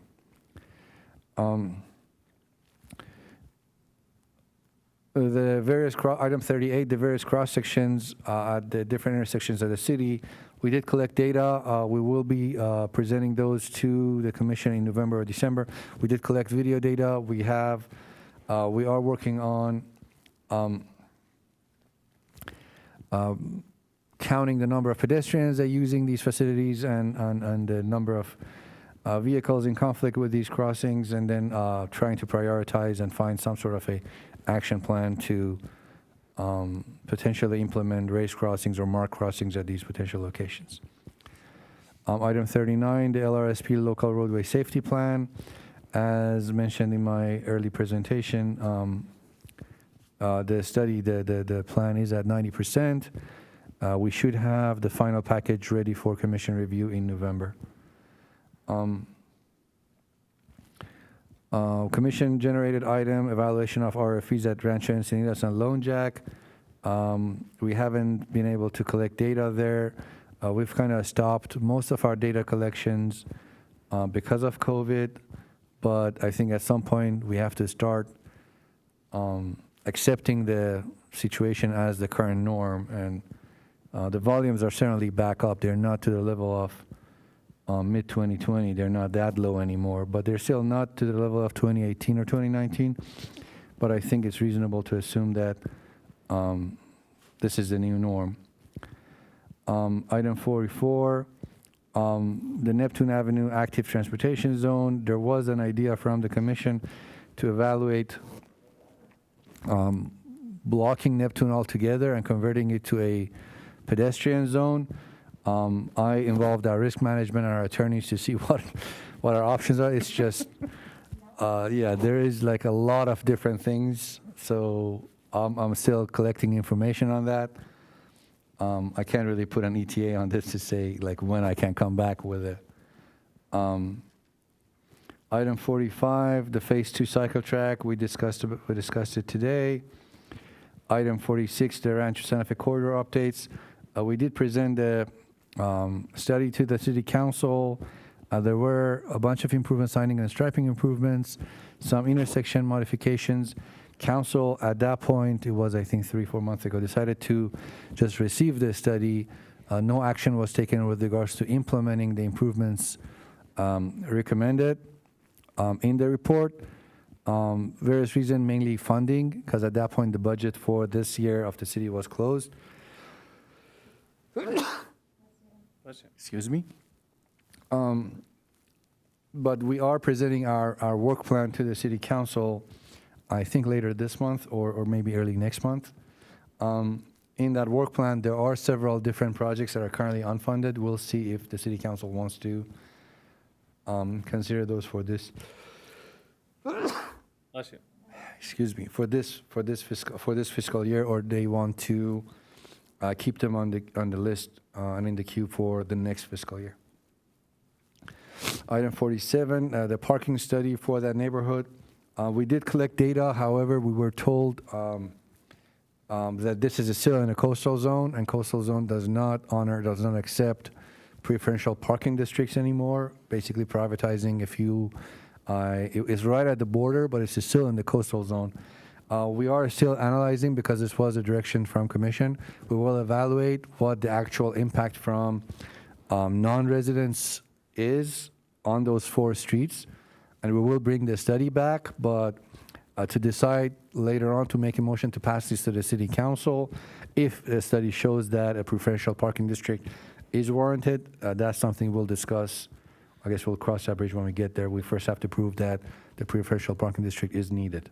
A quick question on that. So when did I wasn't aware of that. When did the Coastal Commission change their tune on residential parking permit programs? This is what I was told. Okay. Yeah, I don't attend Coastal Commission meetings. I'm not sure if this was specifically brought up about this neighborhood or in general. Maybe this was just a question that, hey, because this is, I think, the third or second or third neighborhood that we are being contacted by the residents. Amanda, can you correct me if I'm wrong? I think we have 2 or 3 of these, right? Neighborhoods in the city that residents want. Yeah, I passed this to our director. I'm not sure if this exactly the locations were brought up or just a general question that Coastal we're getting from the residents that they want to have preferential parking districts or parking permits.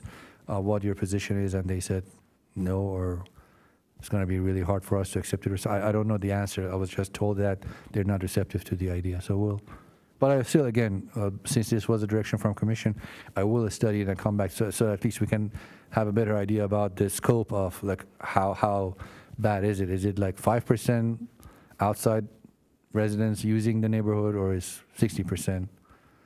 That would give us a better idea of. Thank you, Abe. Sure. Item 48, the crosswalk that was discussed today. We do have the crosswalk at Manchester and San Allejo. The commission did put this on the follow-up log in August.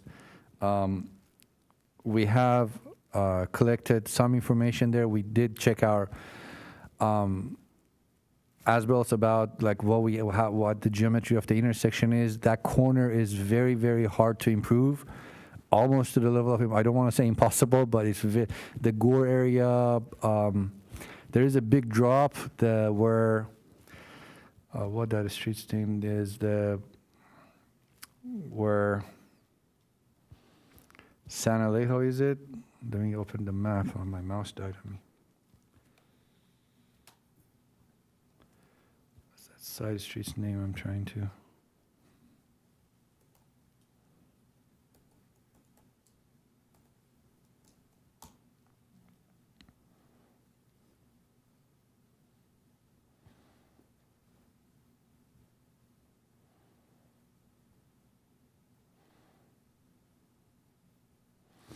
So this corner here, is it on your screens? Mm-hmm. At this corner here, the elevation change is so drastic. that because of ADA, it will be a very, very complicated project. It's not impossible, again, it's not impossible to design, but it will be very complicated. Our initial thought was, although it might look way easier to just cross here and form a walkway all the way to the stairs here, is because of the complications of design at this corner, to cross people here to this side and then cross Manchester on this leg of, I mean, they'll have to cross 2 legs instead of 1, but the design would be easier. We are looking into this. One disadvantage would be we'll lose a lot of precious space here at this triangular area here because of the landing for the pedestrian crossing. We need a truncated dome, and we need ramps on both sides, and we would need to improve this corner a lot, so we'll lose a good chunk of space on this corner. But the design might be more feasible. If we can put it here, obviously would prefer to do it here on this leg. But this is something that the staff is working on. On the west side, the right-of-way situation, how we can form a walkway. Is it going to be a DG path, an actual concrete sidewalk? It's a very, I guess, a multifaceted design. There are multiple different teams. Yes. Sure, go ahead. I run this a lot, and I cross here There you go. when I go into the lagoon, in and out. Oh, thank you. Thank you. My question is just, could you not just put, even just as a temporary improvement? I know how long these things take to have happen. Like what we did on Highway 101, where the flashers just went in, and like the raised crosswalk, like even just as a temporary measure, that would be really a huge improvement, because trying to dart across here, I dart in that one corner you were pointing to, and it is dangerous, and it is a bit scary, you know, and I couldn't ever imagine a mom wanting to do that with kids, or a dad wanting to do it with kids, but you know, could that happen temporarily, or is that not something even anybody wants to talk about? No, that's a good question. I'm not sure if this was brought up. I'm sure down the years it has, but recently I'm not sure this was discussed. So the state guidelines mandate if you are improving a crossing, it has to become ADA compliant. So you cannot provide any kind of modification to a crossing. It can be just marking the crosswalk, just painting a crosswalk. It should become ADA compliant when you do that. So because of that, if we convert this to a raised crossing, not even that, if we convert it to a standard crossing with RFBs, rectangular rapid flashing beacons like the ones we have on 101, we have to do ADA improvements. Now, there are ways to, I guess, meet the standards. It might not be the best way of doing it, but we need to have those ADA compliant improvements with our project. And then again, when you are creating a walkway, when you're sending people to the west side of San Allejo, you have to have a certain path toward the stairs.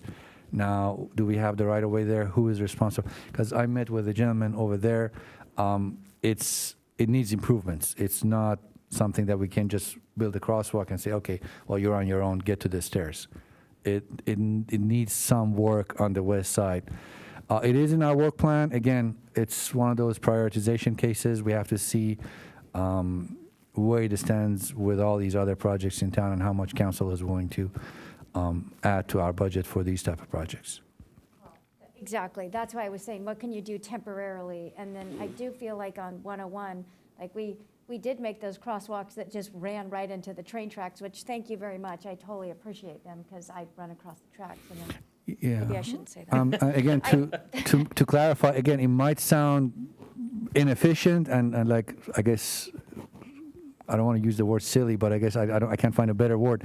But on the east side of those crosswalks, we don't have a sidewalk, we don't have a walkway, but we had to add truncated domes, a landing pad, wings, everything as if there is a sidewalk there, just to comply with ADA regulations. So that if someone gets to the other side, they know the crosswalk ended here, there is a dome, there are ramps, there's nothing else, there's no sidewalk. But we had to spend money and make them ADA compliant just for the sake of meeting the regulations. But like all those 4 raised crosswalks have ADA improvements on the east side while they don't connect to anywhere.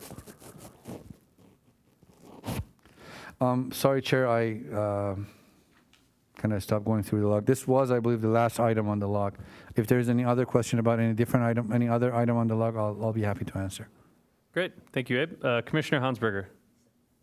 Thank you. Sorry, I just have 3 items that weren't on the log, but I think that maybe they should be. The first one was the Vulcan Avenue stop sign and striping that was voted on by council. I think there was a lot of like striping that was going to go in all along in front of Paulecki. Do you know the section I'm talking about? So I just wanted an update on that. The second one was La Costa and Vulcan Avenue. There was a sidewalk that was approved, a section there, and I don't see that update. And then the last one was the roundabout that's supposed to be at Eolis and Hillcrest, and I don't see that. But I did think I saw signs up that said traffic,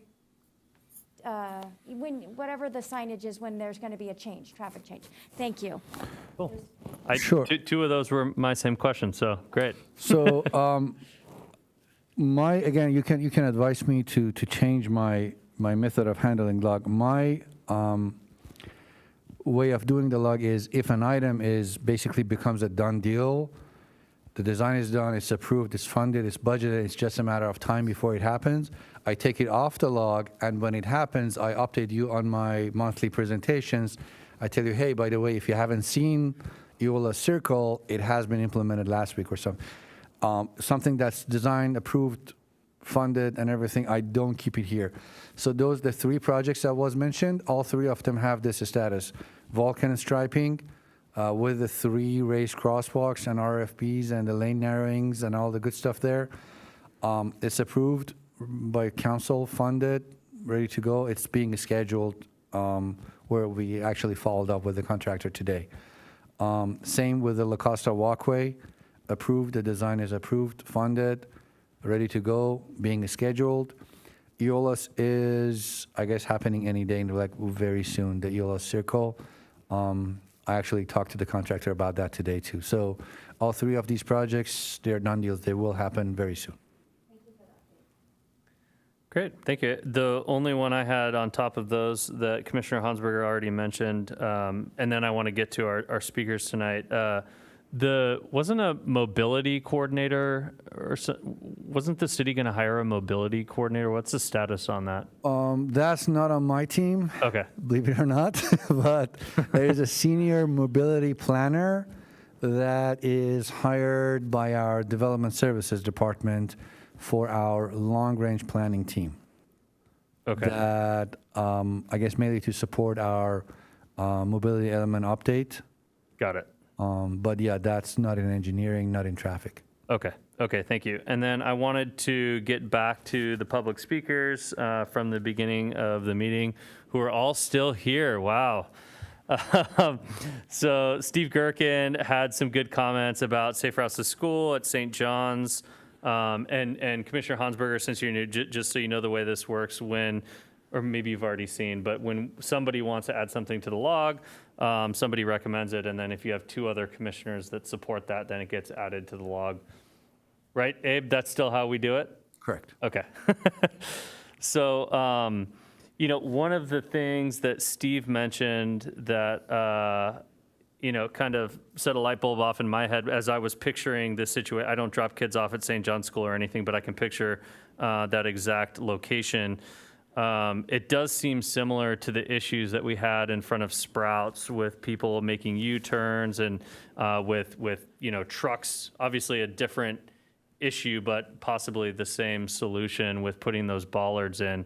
And those bollards are very annoying to me when I go shopping at that shopping center, and you can't go left to go west, and you have to go make a U-turn, but it seems a lot safer. So I think it would be worth exploring some of the things that Steve was talking about, and that's one of the things. Also, maybe dropping the speed limits. Encinitas Boulevard is just way too fast, and based on what Commissioner Johnson, I think, has asked on, the 85th percentile possibly being out the door, we might be able to make some changes there on, our east-west highway to get the speed limit down a little bit.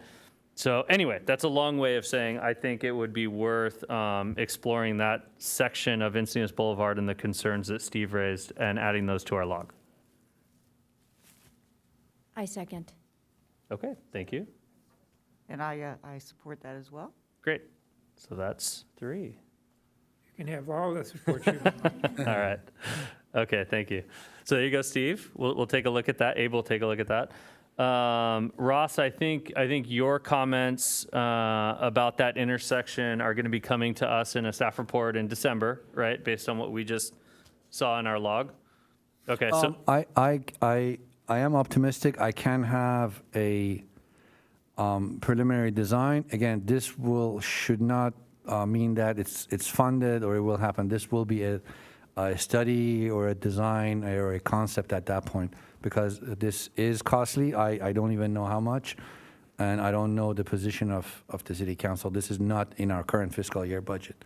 okay, but that will be coming to us in December. Correct. Okay, so Ross, you'll want to come and make your comments again in December when we're seeing staff's recommendation and the design and all that. And then Christine had some comments about El Camino Real West going toward Manchester, I-5, need bike ped improvements there. I agree. I think that's sort of another missing link, just like our action item tonight. That was a missing link in the bike network. This is a missing link in the bike ped network. I don't know exactly what we would add to the log there, but I don't know, I'll just throw that out there. What do you think, commissioners? Yeah, are we talking, I'm just trying to put my mind around the spot. It's where the 5 freeway and the Basically like lagoon is. Miracosta. Yes, that is, nobody walks there or Yeah. bikes there. It's just a disaster. Yeah, and we've got a university there. It just doesn't make Right. sense. that I people mean, can't- could it be part of Safe Route to Schools because you're trying to get to college, or is that only elementary schools?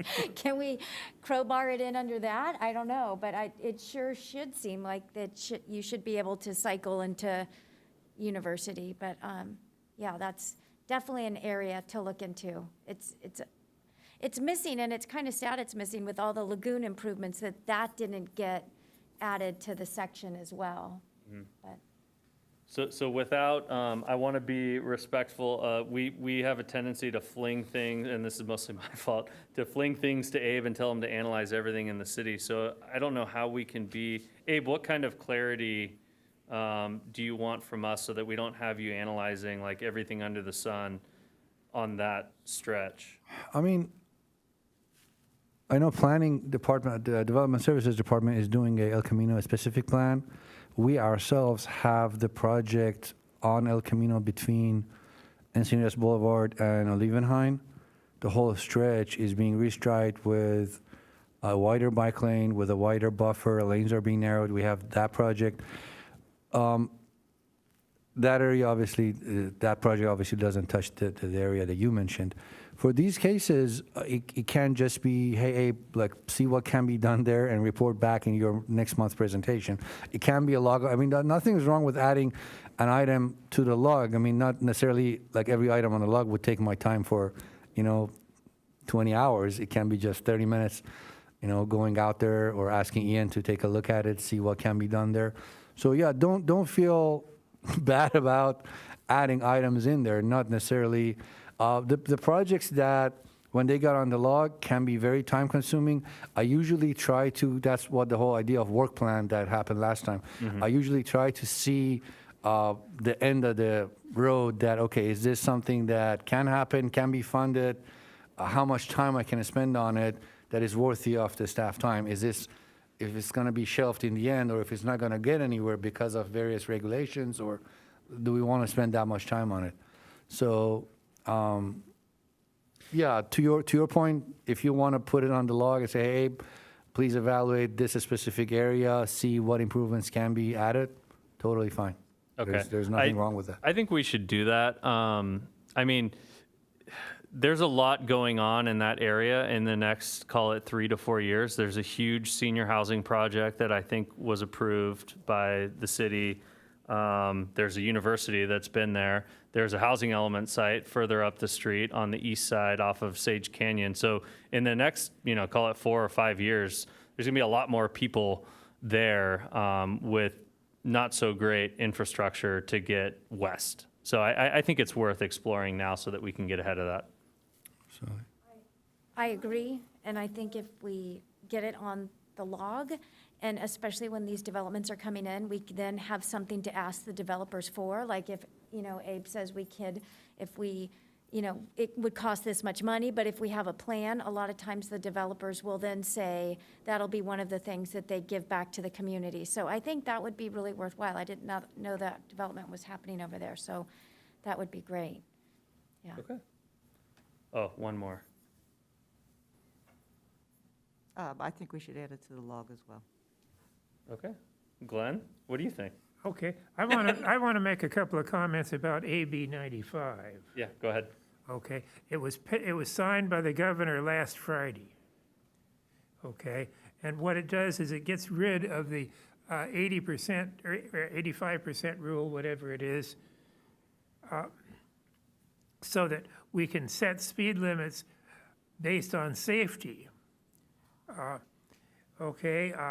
In residential zones and commercial zones on essentially all the streets in the city. The fine print here is that though it's been approved by the legislature and the governor, and you've gotten copies of it, if you read through the text of it, you'll notice that it doesn't go into effect until some enabling things happen, like updating the motor code, updating the California Vehicle Code, and that may take a few years. And there may be a court challenge along the way. It's not unusual for the legislature to pass laws that don't pass the judges. So our objective, of course, is to make things safer, and this bill does make things safer once it's enacted. But we can't just go out next week and start lowering speed limits. We have to wait a bit until the rulings settle, or else we'll be in court as, hey, these guys did it and we don't want it. Okay, So Thank that's you. just a comment on it. great. But it's the right direction. Well, and that's a good segue. Why don't I just move us into Commissioner Corner? Does anybody have anything else to add? This is where we just sort of talk about whatever we want before we adjourn. Anyone? Well, it seems like a lot of the improvements that we proposed with this commission, they tend to be, kind of a cost-effective solution. And, it'd be nice if, we could incorporate a little bit more creativity into, the recommendations we make. So, for example, what I like about the Manchester project is that, that we're talking about having a little drainage area and a sign that, welcomes you to Cardiff. I think that's great. When we were talking about Encinitas Boulevard, right near St. John's, I had kids that went to St. John's, so I know exactly what you're talking about, and it's been going on for a long time because my kids are in their 20s now. But I think that, the solution there needs to be more than bollards and striped paint. I think that, that's an area maybe we ought to explore the potential of some type of median that makes it impossible for people to do a U-turn, So, and I understand it's more expensive, but, I think long-term, we can have more of an impact if the improvements we're suggesting are, kind of are cohesive and kind of comprehensive in what we're proposing. So. Great, thank you. Commissioner Johnson. Commissioner Johnson here. With respect to those schools up there, several around the corner of Encinitas Boulevard and, what is it, Ballur, we could post those as 25-mile, while school is in session, zones, but doing this in the middle of a major artery such as Encinitas Boulevard is going to get something ignored, and we don't want to have signs that are, speed limits that are ignored in this city. So, Yeah, and I think when Abe and his staff bring us, their recommendations after they've looked at it and they've looked at the vehicle speeds and they've looked at the conflict points and all that, we should have a pretty good picture of what's possible there. And, Abe, maybe we could look at the cost-effective solution and then the, more robust solution and make recommendations accordingly, knowing that, obviously there are budget limitations and city council has the ultimate say, but. yeah, but we definitely don't want to have the bike lane used as a queuing zone and the sidewalk used as part of that queuing zone too, because we do have bicycles and pedestrians who, if they can't use the sidewalk and can't use the bike lanes, they're going to be out in the traffic lane, and that's no good at all. Yeah. Yeah, and there's also, I forget, Commissioner Johnson, you might have mentioned this earlier, but you can't just drop the speed limit from 50 to 25 and expect everybody to drive 25. There needs to be some causality to it, some sort of, change in the infrastructure that makes people want to drive slower, and then the drop in the speed limit comes with that. And that's a struggle that we've always had with the 85th percentile. How do we, adhere to the 85th percentile rule but still drop speed limits? Well, you have to put in, raised crosswalks, and then we could drop the speed limit on Coast Highway. That worked great.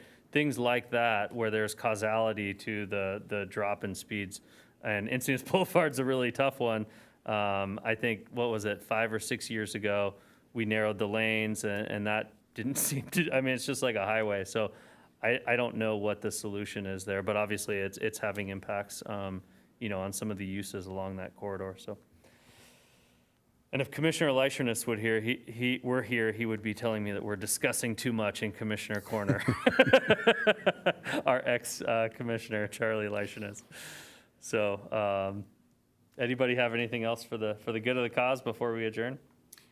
I'm thrilled to be on the commission. Thanks for welcoming Yeah, me. welcome. Everybody, Sorry, I didn't welcome you at the beginning. Welcome, you Commissioner Hansberger. did, you did. Thank you. I'm thrilled to be here, and I've been wanting to be on this commission for a really long time. So I'm sure you are aware I have a lot of ideas. So hopefully, hopefully they're all good. Great, we're happy to have you here. All right, everyone, it is almost 8 o'clock, and I will make a motion to adjourn. Silly button. I'll give you a second. All right, we've got a motion and a second. Amanda, do we need to vote on this one? We don't. All right, all in favor? Aye. None opposed? Meeting adjourned. Nice to be back in person, everyone.